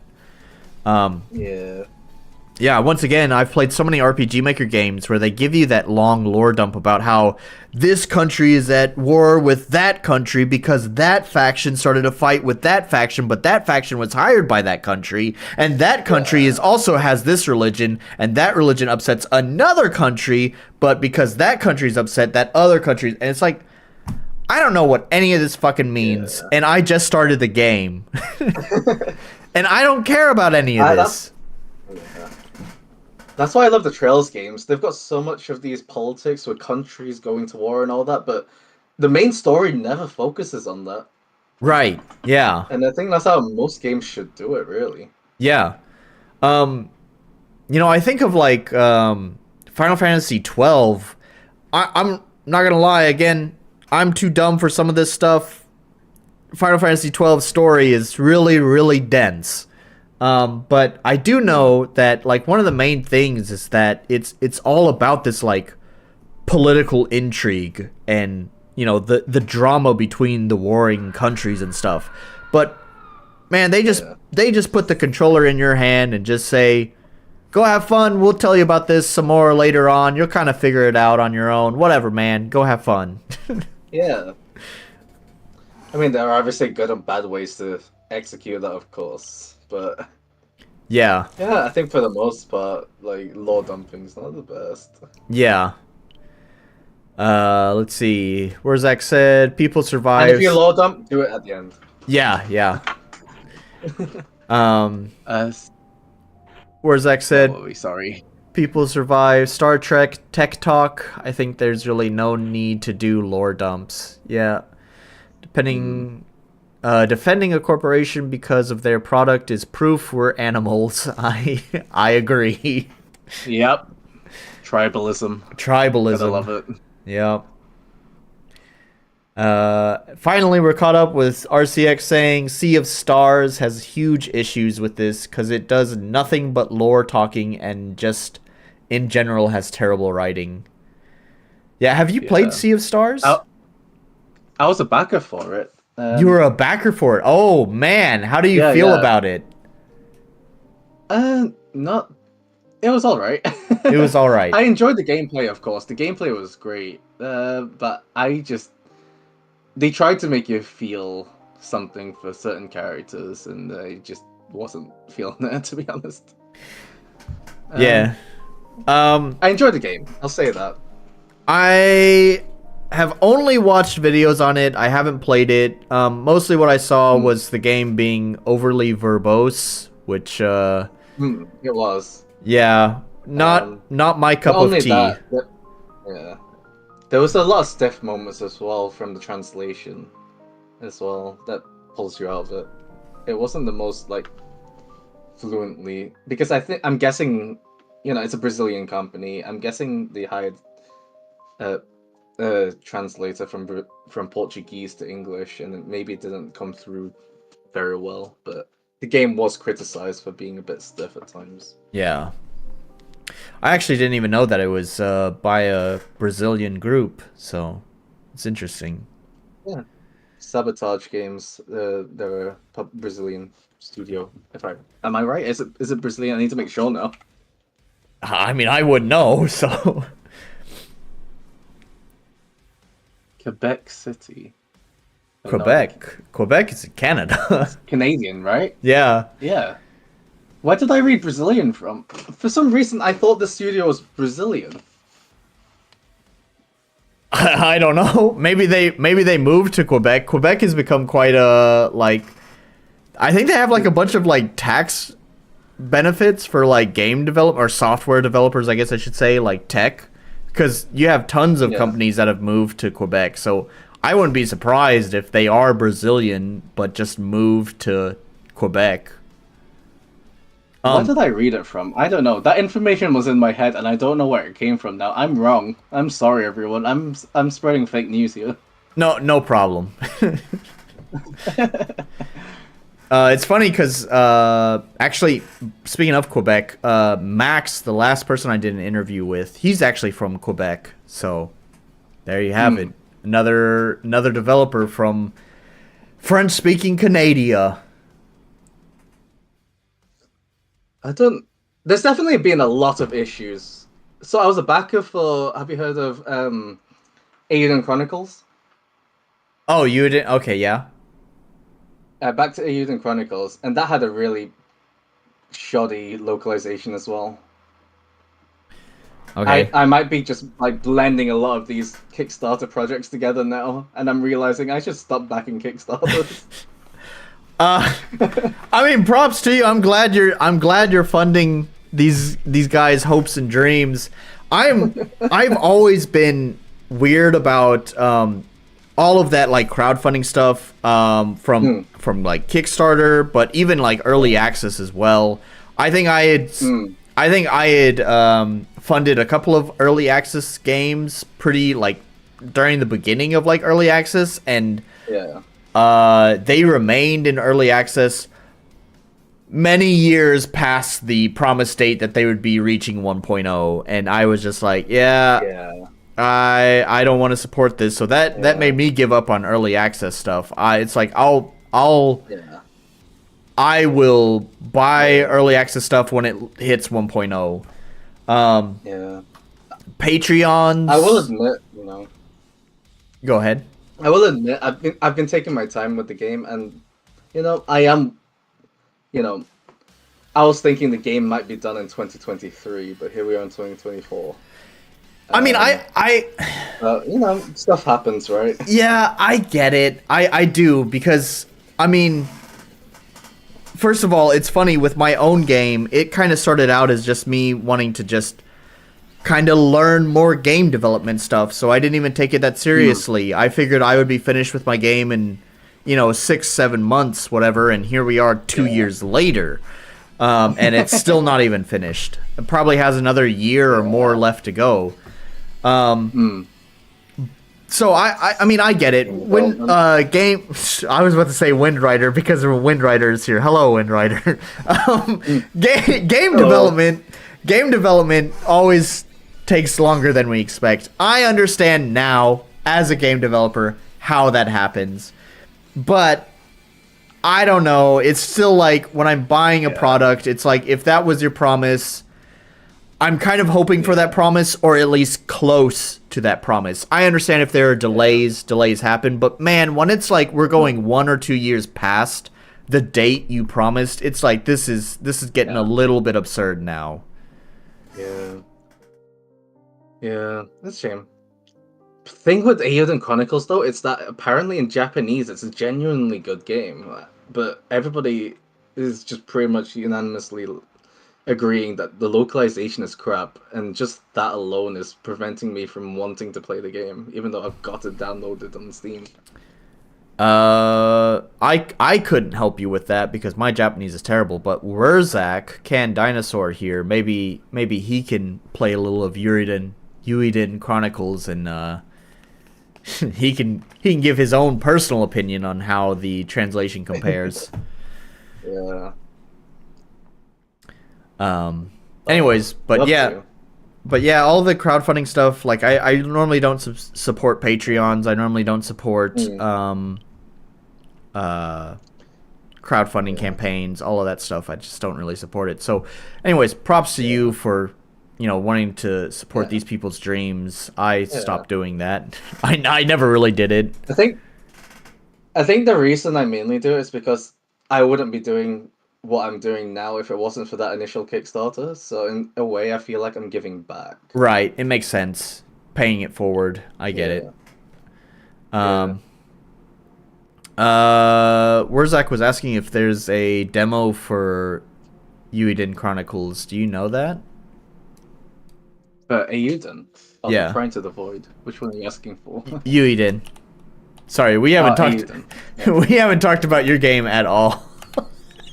No worries. How do you even spell this fucking game? I'll type in the chat. I mean, you can look it up. I was just trying to find out for myself, and I keep typing in EUY. I don't know. Eiyuden. Eiyuden? What the fuck is this? Oh, I see. Okay. It doesn't look like there's a demo, no. Yeah, there it is. Just a full game. Also, don't buy the Switch version of the game. Apparently, it's a really bad port. Alright. Yeah, no demo. If you're gonna play it on PC. Yeah. Okay. But play Forever Home first. I recommend that one. That's a good one. Yeah. Well, I mean, I'm not gonna pick up Eiyuden Chronicles. That's not on my list. Whenever I try to do these streams, I prefer trying to focus on like more smaller games. That's fair. Yeah. Yeah, Ethan's definitely on the bigger side. yeah. You know, I will go with like micro indie games, basically games that have basically no attention. There's occasionally I've been trying to expand my content because the one downside with that is I try to make this a successful YouTube channel, even though I never remember to say subscribe. I try to make this a successful YouTube channel. So I also have tried like picking out occasionally games that are kind of still indie, but maybe a little bit more medium in size. So that way, hopefully, you know, SEO and all of that stuff, people would find me playing those games. You're not gonna get that with Forever Home. I don't think anyone's looking up Forever Home right now. That's okay. You know, it's fine. But I do want more people to know of it. So that's the reason why I recommend it. Well, it seems like I think a lot of people here, or at least RCX, doesn't know about Forever Home. So there's at least someone here, and my community is so small that one person who doesn't know, that's like, you know, that's like 20% of my audience. So that's a good chunk. There we go. Good conversion rate. And it's only like $1 or $2 to buy the games. It's worth it. Yeah, it's already purchased, and if I don't like it, I'll... I think the itch.io version's free as well. It's just the Steam version you have to pay $1 for. Well, god damn it, I've already spent money on it. At least you're supporting the dev. Yeah, well, maybe. If I don't like it, I'll refund it, so... Fair enough. Sorry about that, I should have told you the itch version's free. Yep. I completely forgot. It sure is free. You're certainly correct about that. Well, dang it. Dangin'.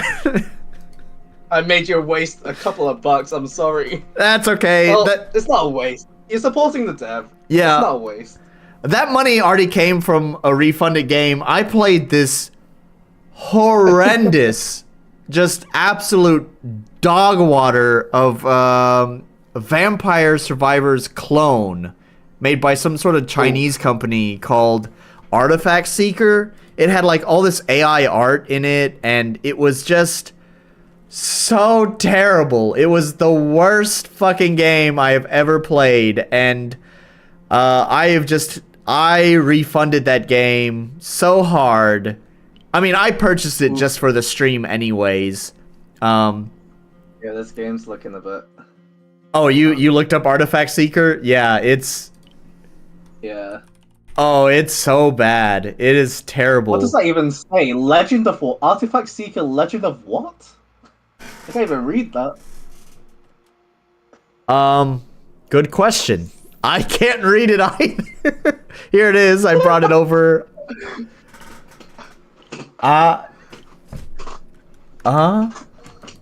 Is it anywhere else? Is the subtitle anywhere else?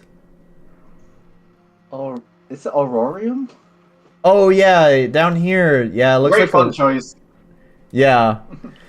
Man, this game is so bad. God, and the menu, the UI design is like 101 on how to not make a UI. It's it feels like it's straight out of like a mobile game where it just inundates you with options and text, and it is just terrible, man. It is one of the worst games I think I've ever played. How this game was trending, I have no idea. I've seen this a lot lately. A lot of Chinese games. Well, and I've seen a lot of Chinese games that have popped up recently on Steam that are like trending, and they have a bunch of reviews on them, but they all sound like bot reviews or paid for reviews. I've never seen that happen on Steam before, so I don't know how they're getting through. I'm wondering if it's the same thing for Artifact Seeker, because the only reason I found it was because it was on the trending page. Yeah, Steam tends to do a good job of keeping that stuff out. Yeah. I guess there are ways to get around it. Yeah. A lot of these Chinese companies are figuring it out, huh? I guess so, yeah. RCX said, "Holy Jesus, that Artifact Seeker game looks like an ADHD nightmare." I mean, Yeah, but I mean, it was basically Vampire Survivors, except worse. Actually, now that I think about it, I was gonna say like cheap Vampire Survivors, the Chinese knockoff Vampire Survivors, but I think it's more expensive than Vampire Survivors. It Yeah, is. with it is. They're charging more than Vampire Survivors. It's for nearly the twice the price of Vampire Survivors. Why would you buy this fucking game? Really pointless. Goddamn. Let's Good see. business decision, guys. Windrider said, "Can you look up a game called The Silent Kingdom?" Sure. By the way, actually, I feel like I've heard of that. out of everyone here in the chat, none of us have. Well, Wrath of Wood has games published. I guess I shouldn't say none of us, but most of us don't have any like real games published. But Windrider does. His game is called Windrider, and it's free. It's a pretty casual experience, so if you're looking for something hard or challenging, it's certainly not that, but maybe it's worth it since it's free. I love your developer publisher name, Windrider. Testosterone. Testosterone, yeah. Let's see, Silent Kingdom. It's an Automa game, RPG Maker JRPG. Windrider's game? Yeah. Seems like. No, I mean the Silent Kingdom. Oh, Silent Kingdom. Oh, yeah. It looks RPG Maker. See, he says, I think it's so pretty looking and I need to play it. I only played like 10 minutes of it and I was in love with the art right away. Yeah, I love the use of shadows. Yeah. It is pretty. The character sprites are a little bit weird, but I don't know, kind of nitpicking at that point. But yeah, the rest of the game looks really nice. Some RTP use, but that's fine. It's used quite well, so. Lucky Cat. It's their only game. Awesome. This is their breakout game. They have a demo. They do have a demo. In fact, actually, it looks like it's not released yet, as is the case with most RPG Maker games. It will be in development for the next 10 years. Yay. I'm hoping to be done with Pry Into The Void soon. I'm working on the final bosses right now. Oh, that's great. So hopefully this won't be a dead end project, and I start working on my next game at some point. Well, then I guess to bring this whole topic back, not about RPG Maker or other games, but about you, We've gone on so many tangents. The main subject of this stream.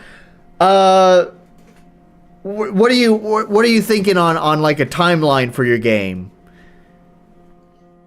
I don't think I can really confirm anything.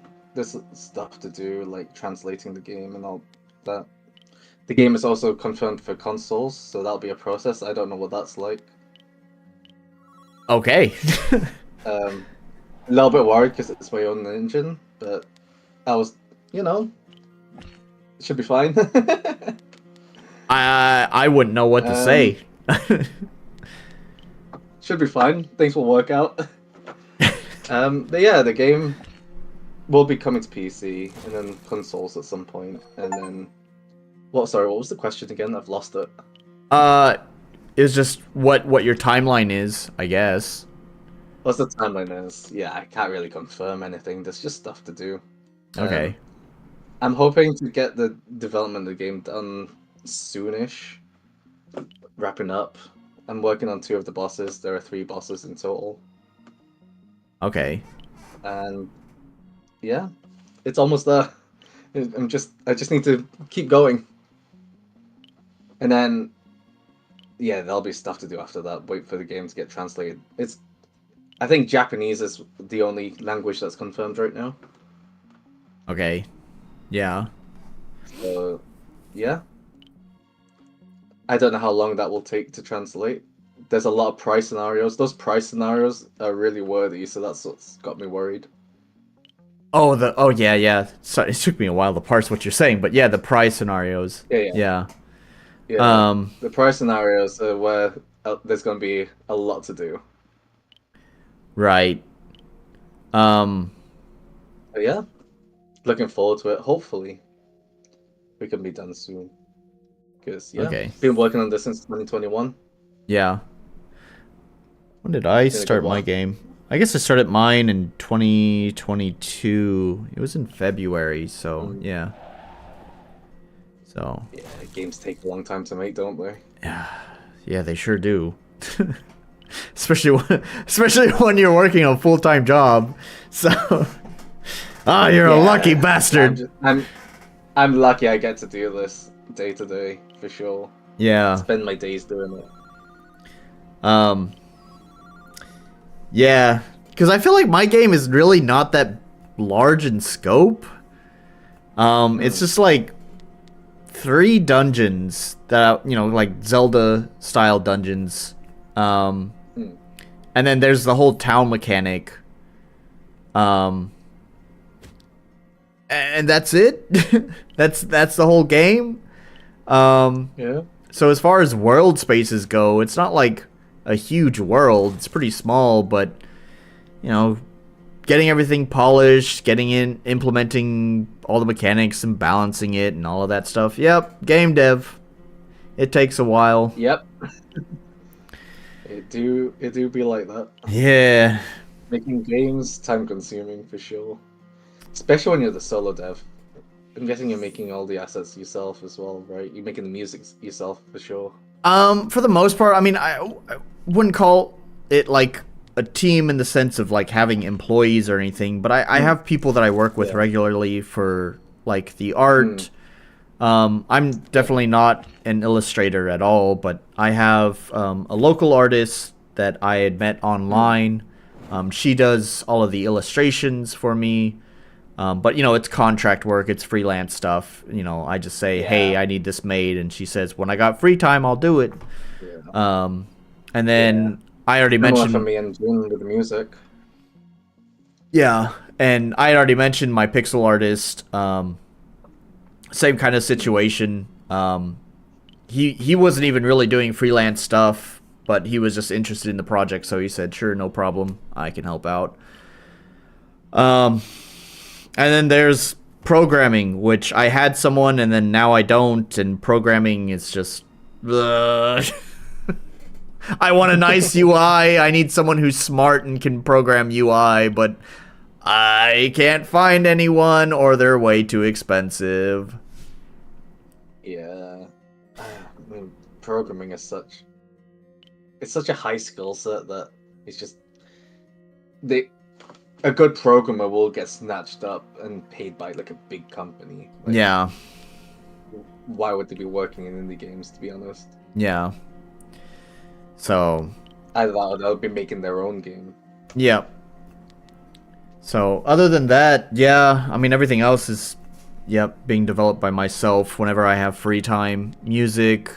There are some assets that I do, like, I'm not a super skilled pixel artist, but I know how the Frankenstein stuff together in Photoshop. Hmm. So, I mostly have my pixel artist focused on, like, doing characters and stuff.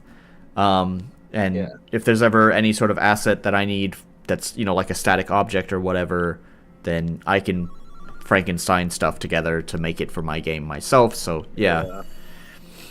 Um, Yeah. which, by the way, who does the art for your game? Uh, I do it all, but I also use public domain images and then edit them to fit the game for a Okay. lot of the backgrounds. So you see a lot of like the battle backgrounds, and then also in cutscenes when it's got that like sort of like visual novel first person view. I Right. use public domain images, and then I do a bit of Photoshop magic, make them look like pixel art. Okay.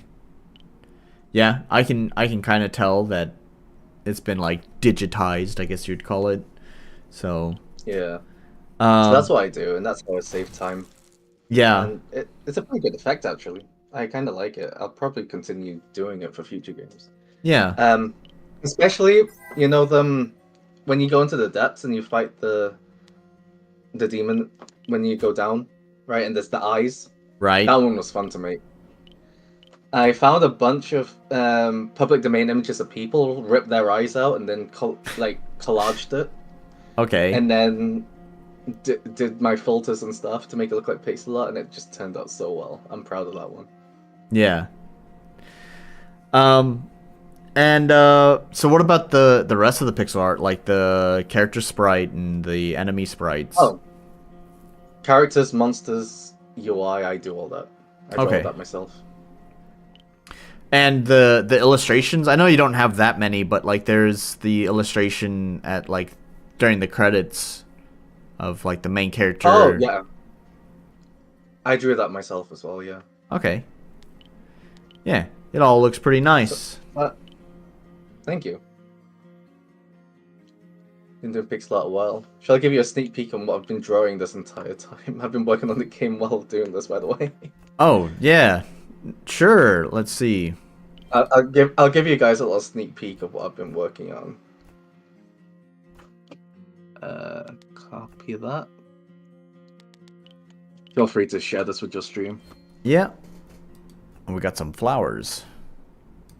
So this is a key part of the game right now. Now that I'm in the end part of the game, and there we go. This is taking forever. Just the flowers. I've been drawing these for the last couple of weeks, and I've got to draw quite a few of them.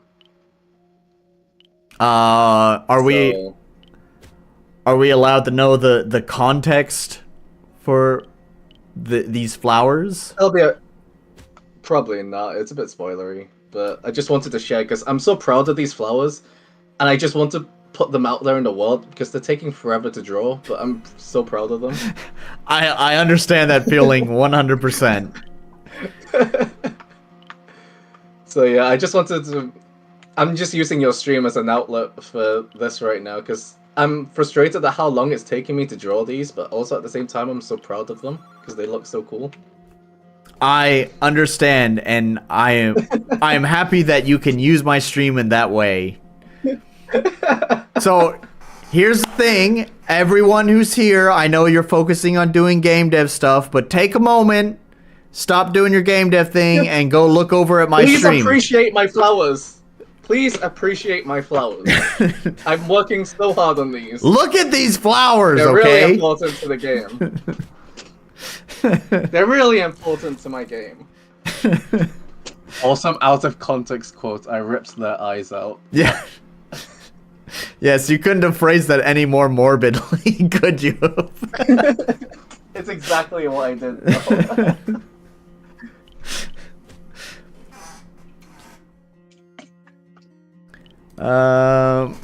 So unfortunately, it is getting pretty late here. I do want to let's look through the questions real fast, see if there's any questions that I feel like need to be asked. Oh, Tritium, those are the most metal flowers I've ever seen. Yeah. Yeah.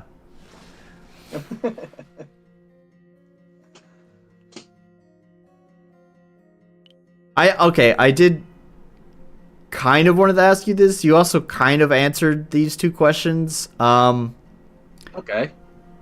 So one of them, do you have any predictions on the role of indie games in the future? Like I said, you kind of already answered that earlier when we were talking about like the AAA space collapsing and stuff, but I don't know if you want to add anything to that. I think it'll just keep growing. Well, I think we're reaching a state like books where games just become easier and easier for normal people to make. So it becomes just highly saturated, and it just depends on those few people who stand out. Right. Really, that or they have a backing from a publisher or something. Right. Because you don't have big companies making, prints anymore. If you know how it used to be, where it was like you had your big, book publishers. Now Right. we've just got loads and loads of smaller book publishers who publish books. Yeah. Yeah, and that makes sense. So I think the indie game space is going to go in that direction, and then big games will be there. We'll have our AAA games, but I think that indie games will be predominantly the market for games, and then those AAA games will be like those every now and again special things, like Nintendo comes out with a new Zelda. Right. But I don't think AAA companies will be able to pump out your Assassin's Creed every few years like they used to. Right. Yeah, and that makes sense. Yeah. Um, it's sort of something that I think is nice, but also is, a double-edged sword. It's nice to know that the democratization of game development can exist, where it's just more accessible, so more people can put their ideas out there. But at the same time, as a musician who's watched music become completely worthless because of how much music there is and how accessible it is, it's also a fear of mine. It's just the nature of oversaturation, really, isn't it? Yeah. It would have been nice to get in earlier, right? Yep. It's like the peak of it was like 2015, where anybody that made a good game would make it out there. 2015 was like the last year, and then after that, it just started going, more and more saturated, and here we are. So Yeah. hard to get your game out now, unless you rely on YouTubers. Like, a lot of publishers these days are just YouTubers now. Yeah. Yeah. Like Donkey. Donkey started his publishing company. Yep. I think we're going to see a lot more of that in the future. There's, what are they called? That YouTuber group consisting of Asmongold, Tectone, Emiru, they've got a publishing company as well for indie games now. Oh, I didn't know we're gonna see that. a lot more of that as time goes forward. A lot of these, like, YouTubers. Because isn't it cheaper that way? Just Yeah. why have a publisher partner with content creators when the content creators can be the publishers? Right. Yeah. And yep, that makes sense. Yep.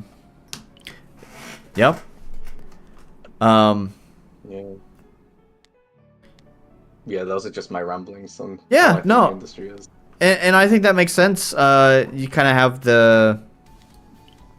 I mean, most of the marketing for modern day games is mostly done through like YouTubers, so it only makes sense that it would transition into like people realizing like, why would I rely on you to give me the money when I can just do it myself, right? So, yeah. I mean, Dangan has a lot of value. They've got their own platform. They published a lot of games that people have heard of. So yeah, I'm happy with Dangan. But there's a lot of like smaller publishers where I'm like, what are you actually offering the game? Oh, that's funny. What is the company called? Here we go again, forgetting the names of things. If I mention Indinera, someone in my chat is going to know. So someone in chat, remind me, what is Indinera's, what is his publishing company? There's this dude, he's been publishing RPG Maker games, like, as a publisher for, like, a long time now. But, I think a lot of us kind of wonder, like, what does he actually offer those games? Because, if you look at any of his games, which I wish I could recall one of the names, on, like, Steam, they have, like, maybe 14 reviews on them. So, I don't know, to me, he's, like, one of those kind of publishers where it's just, like, I've just wondered, like, why would anyone want to sign on with you? He doesn't really do any of the marketing, but he takes a cut of the profits. Yeah. Yeah. Like, if you put in a bit of effort, you could produce the same results. Right. It only really matters once you start getting to those higher numbers. Right. A publisher really, where you actually want to make a living off it. That's where a good publisher, will come in really useful. Right. So anyways, and then kind of similar question to that is if you have any predictions for the future of AAA games, or in the words of Ubisoft, quadruple A games. I think we're gonna see a market correction. I mean, it's happening right now. A lot of these companies are just scaling back now. Right. I mean, especially when we've got Unreal Engine pushing out these really cool procedural generation tools that will make creating environments and people so much faster. We're gonna see a lot of these companies scale down, and then once they start, because they're starting to, I think they are starting to catch on that a lot of indie games are performing the same as AAA, yet they're spending so much more money. Yeah. They're starting, so they're gonna try and scale back, try and hopefully, if they catch on, if they actually catch on, they realize what gamers want, then hopefully we'll start actually seeing good games that don't push microtransactions and stuff like that. And we're starting to see it. I think Square Enix is one of the companies that are starting to get it. For example, look at Final Fantasy 16. It's a story-driven game, not open world, doesn't have microtransactions or like any significant like DLC or anything like that. So it's not super monetized. It's just genuinely a good game. Yeah. I mean, and I think we'll see more of that in the future as companies start to actually get it. I think it'll be harder for like our big Western companies and the shareholders who like buzzwords. But I think we'll get there. live service. Yep.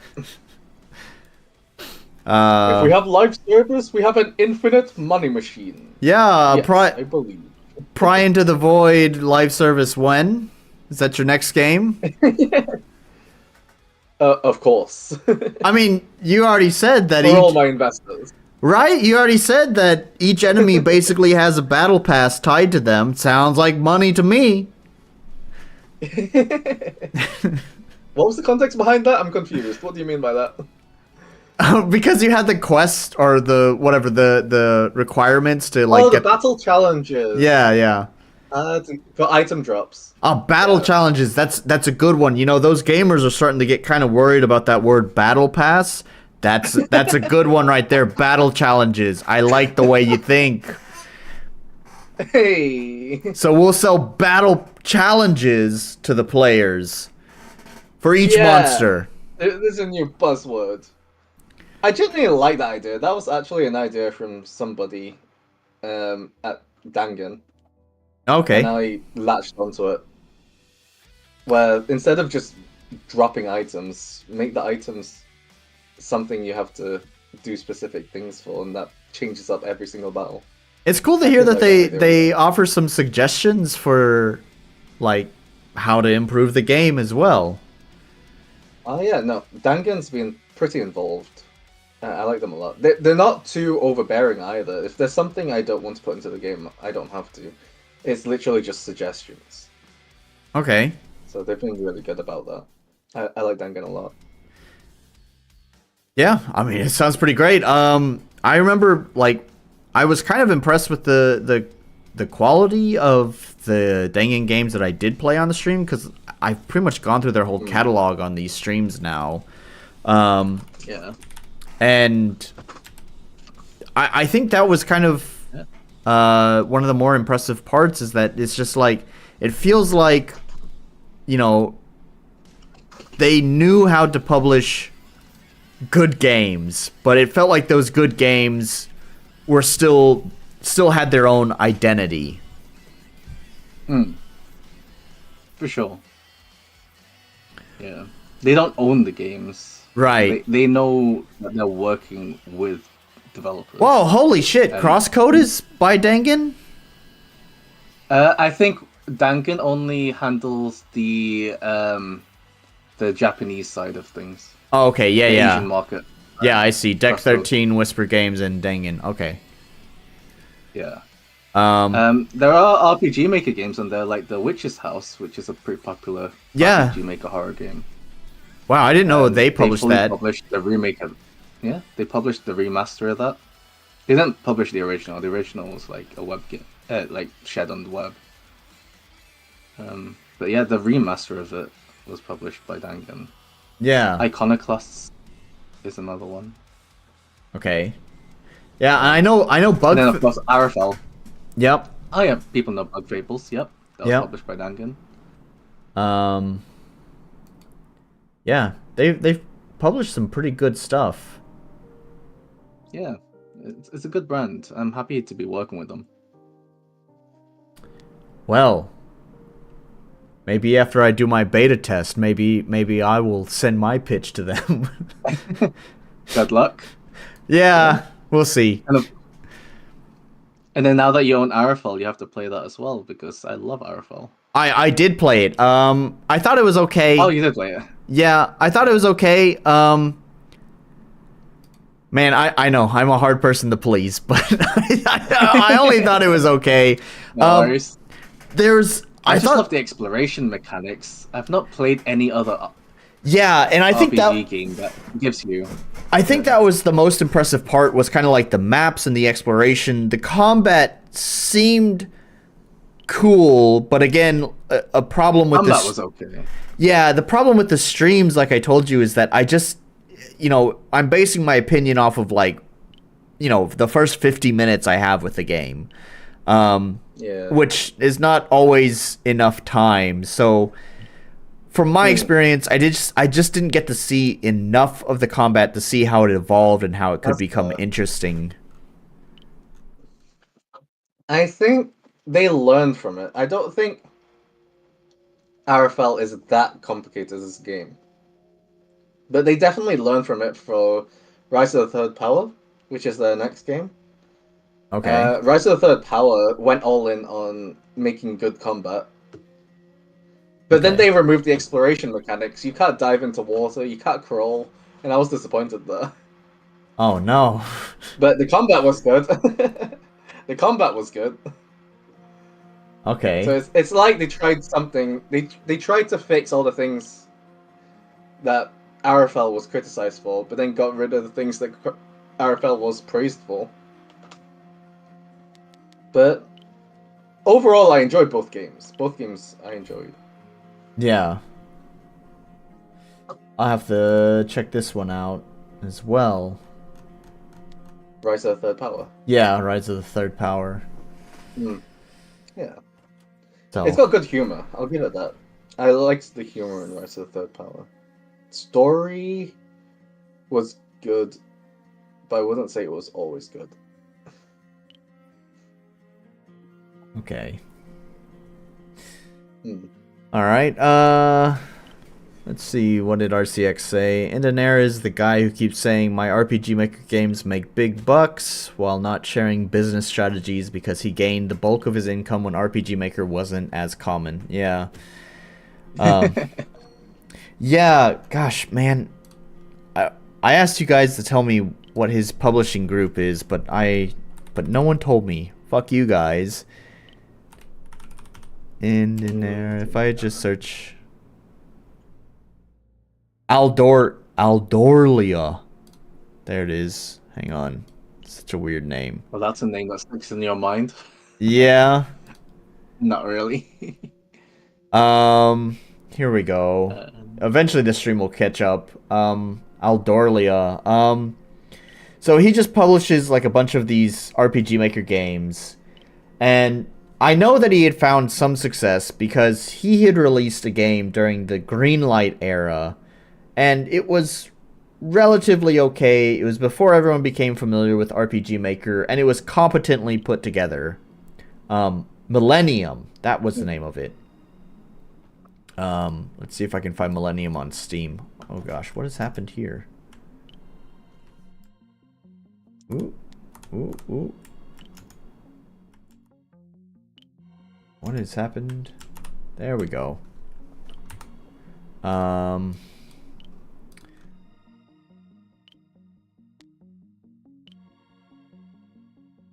Come on. There we go. Millennium. How do you spell it? He spells it weird, right? Kind of. 2 N's. I've been staring at your stream, but then I was just wondering, when's it coming up? No, the stream was paused. Oh,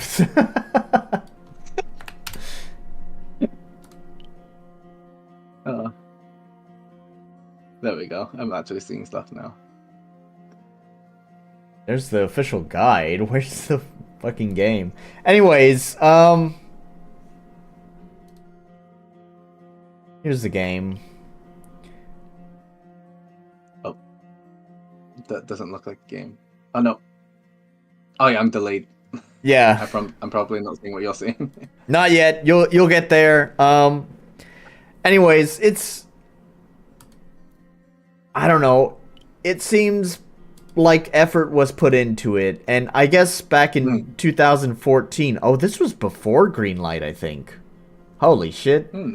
So obviously back. Angolia. Okay. So obviously back then, it was much easier to get your stuff seen. So he had some success. Yeah. Because of that. And then he started this publishing company where it publishes other RPG Maker games, not just his own, but other people's as well.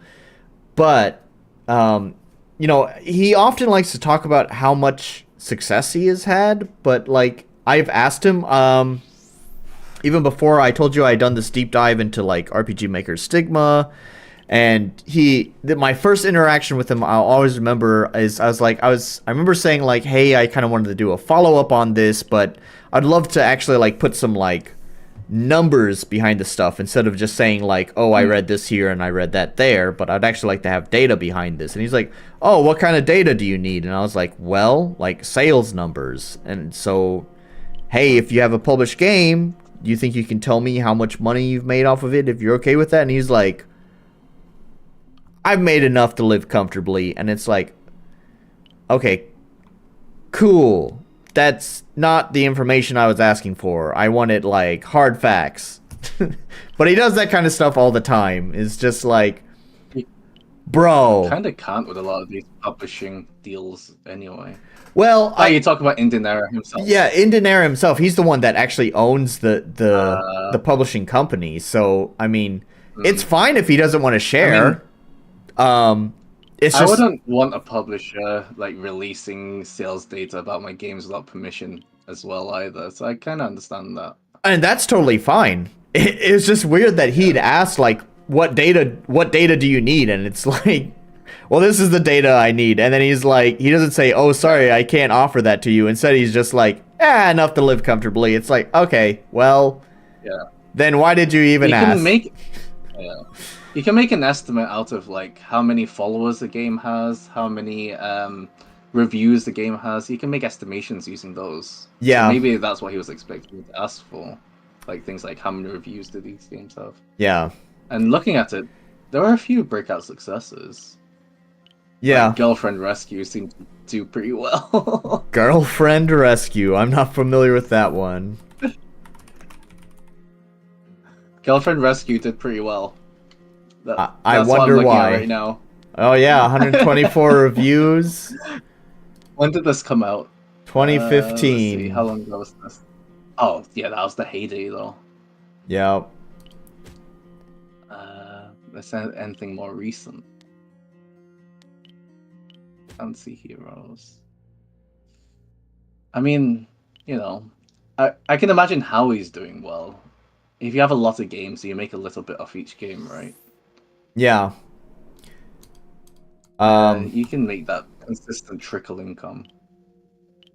I think that's if that's the success that he's having now, that's probably what it is he seems to pretty much publish anything. I think his newest one is Season of Heroes. Let's see if that's what is it? Season of Heroes? It's not coming up. Although I do think I put it on ignore, so I don't know if it will come up. Heroes of the Season, maybe? Heroes of the Seasons? Oh yeah, there it is. Heroes of the Seasons. Okay. 5.89. Interesting. It's by Star Mage. It Is is. this an Andolia game? Or So... It doesn't say Andolia. Right. That is interesting. I think it's... Wow, it's not on their page either. I could have sworn maybe they canceled the contract or something. I could have sworn Oh, that, or maybe I'm misremembering. can I answer Visky in the chat? Yeah, go ahead. Yeah. I mentioned this earlier, but I did pitch to Dangan myself. I sent them an email, and it was very bare bones email, but they liked it. I did not prepare a pitch deck or anything. I know that's something a lot of people ask about, like, how did you prepare your pitch deck and things like that. No, I sent them an email with a small bullet point list of like the key points of the game, a couple of screenshots, a link to a Steam page which had a demo. I mentioned it had a demo, and then I gave them a link to an old trailer. And yeah, they liked that, and that's how I pitched Dungeon. And I would not recommend it. I don't think it's how you're supposed to pitch to publishers. I think you're supposed to prepare an actual pitch deck, and I'd recommend that. Learn how to make a pitch deck, because that's what you're supposed to do apparently, and I didn't do that, and I probably will do that for my next game. Yeah. I don't know. It sounds like the formula to success to me.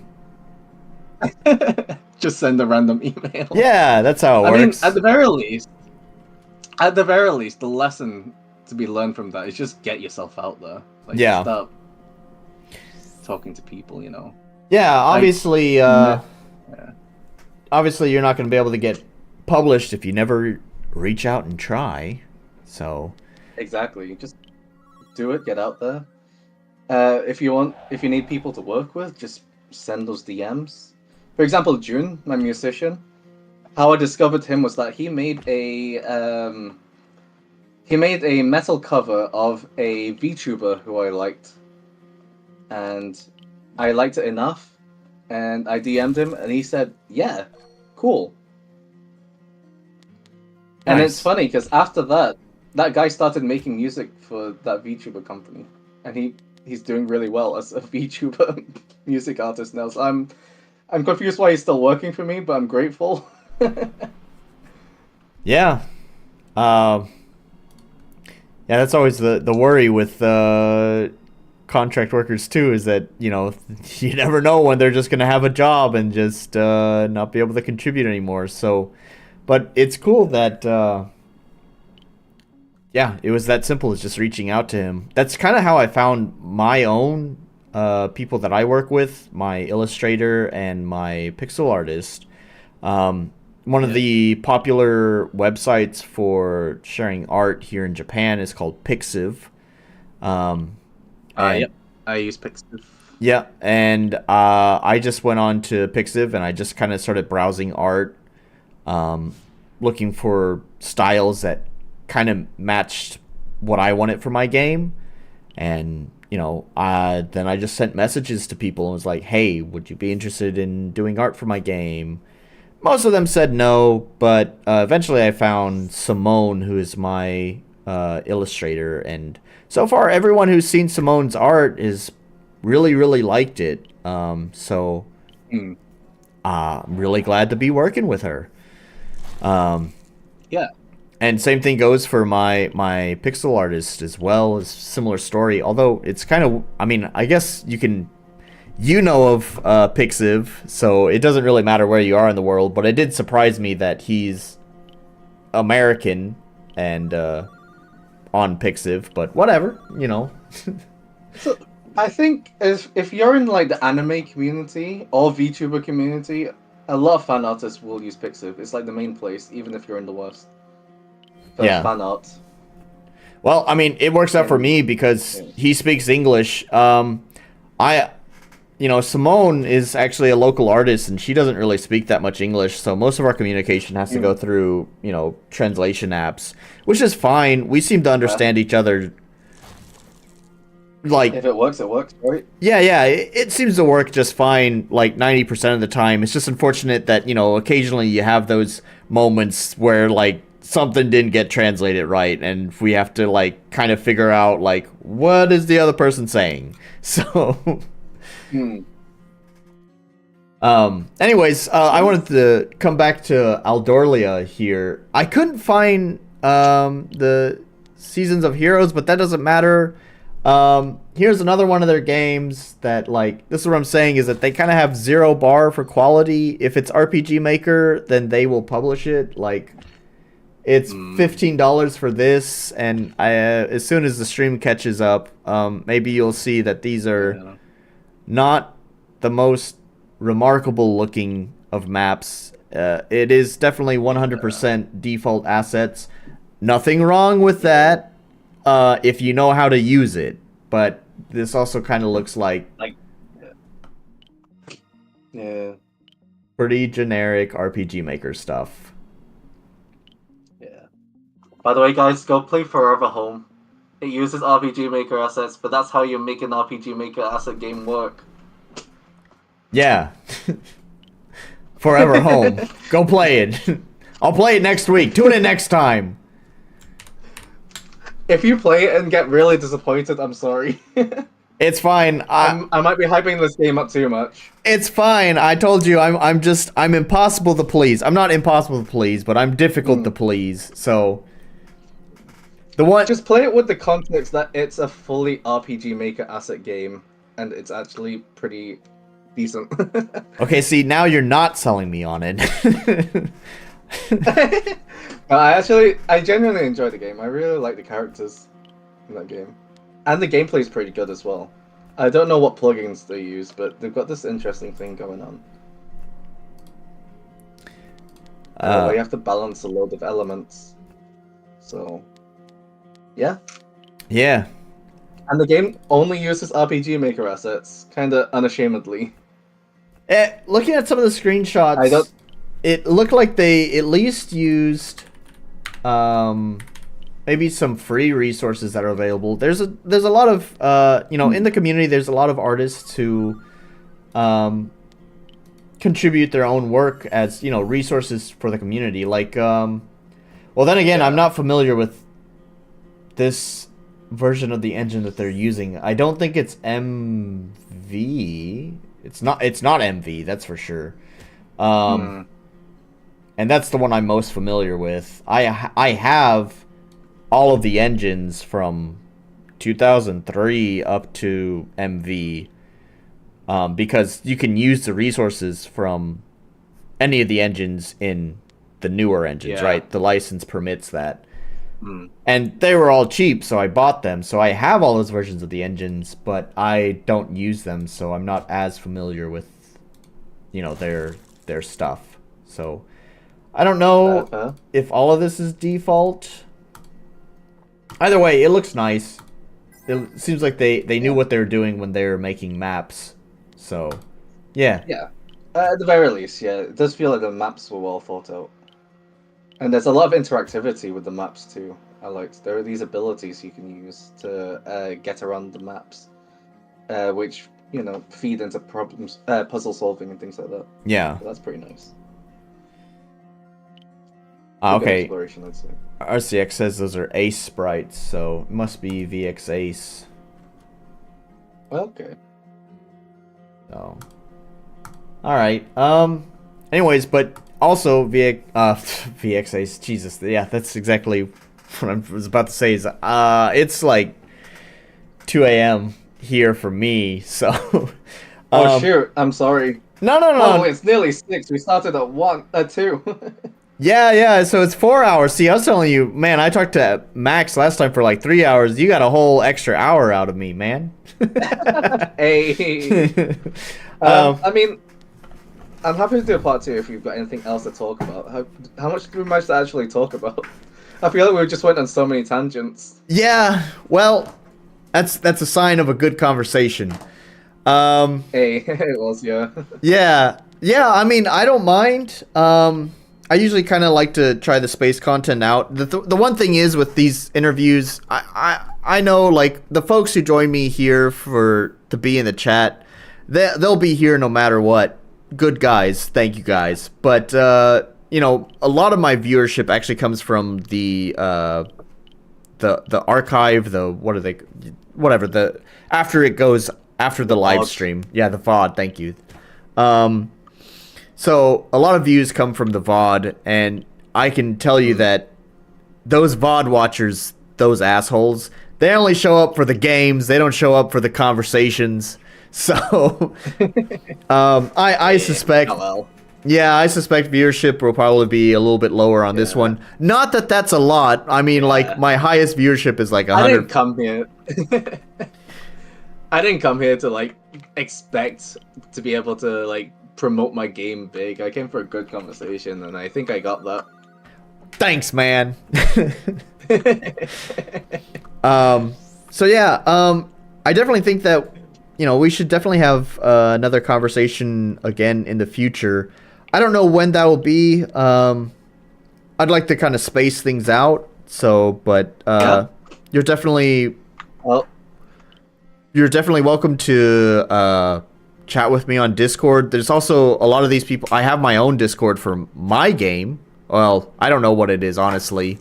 Maybe the Discord's for my game. Maybe it's for my YouTube channel, whatever. But you're welcome to hop in there as well if you just want to chat with any of these folks or whatever. So, if you all have any more questions for me, I also have my own Discord server that you can hop into and ask questions. Yeah, I'm actually in there. That's how I got your Discord contact. But okay. Anyone else is welcome to join his Discord. It seems a little bit lonely in there.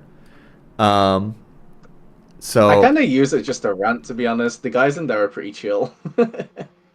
Okay, it's always a good reason to use it.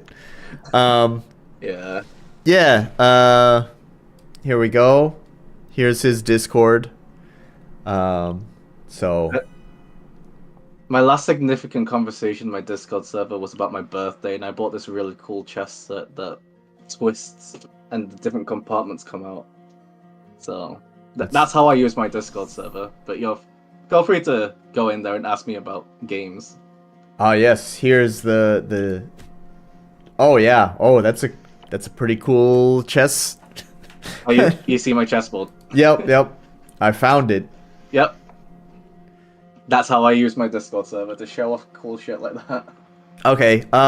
In my Discord server, we're all a bunch of catty assholes who complain about dumb people who use RPG makers. So. Okay, that sounds great as well. If you don't want the stream, if you don't want that kind of negativity in your life, then you probably shouldn't join my Discord. We're a bunch of assholes. All right. But yeah, is there anything else that you want to promote? Not really. Wish list Pry Into The Void. Every wish list helps out. Yep. Be grateful for that. There should be a link for it in the description. I'm pretty sure I put it there. If I forgot, my bad. So, but I should include at some point. It should be there. Pretty sure I put it there before the stream. So you guys can click the link. Go wishlist Pry Into The Void. Good guy Ernest. One of the good devs. So. Thanks for the great conversation. I had a good time being on the stream. Yep. Learning all about your escapades from China. Yeah. So, all right. If you'll just stick around for a moment, Ernest, I'm going to go ahead and just wrap up the stream here. Well, let's read what RCX said real quick. I swear there's something in the water lately because there's a bunch of crazies on the forum lately. Yeah. We'll talk about that later. The RPG Maker forums? Yeah, the RPG Maker forums. Discord. Yeah. There was one dude lately that one of the moderators for the RPG Maker web forums is also in my Discord. And she was talking about how there's a dude who's, I mean, all we got to see was his post about him talking about how he believes in the occult and he's doing like animal sacrifices and stuff like that, which is already crazy. Oh, wow. Which is already crazy on its own. But what we didn't get to see, because she's a moderator and couldn't let it get approved was a post that he was talking about wanting. I can't honestly. I can't even say it on YouTube because I would probably get terms of service into the ground. But basically, let's just say Fair enough. it involves killing people that may be of underage and then doing things to the corpses. Oh, I feel so bad for moderators. Holy crap. The stuff Yeah. that moderators have to go through. Yeah, there's not a yikes big enough for that. Holy shit. Oh, that's a yike. That's a big yike. Um. Anyways. Yeah. Let me wrap up the stream, and then I'll also say goodbye to you. Before we go into another tangent. Yeah. I'll wrap up the stream. I'll say goodbye to you in the Discord call, but say goodbye to these folks first. So, anyways, thanks everyone for joining the stream to hear me and Ernest Placido talk about games, China,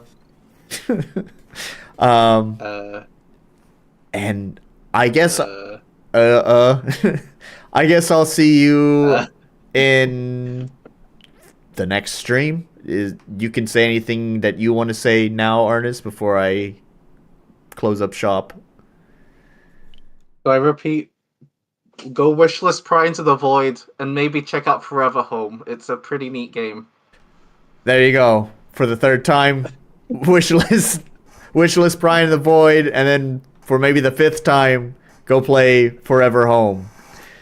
I think I've promoted Forever Home more than my own game at this point. Maybe.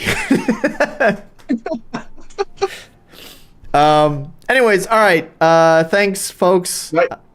Bye. See you guys. Bye.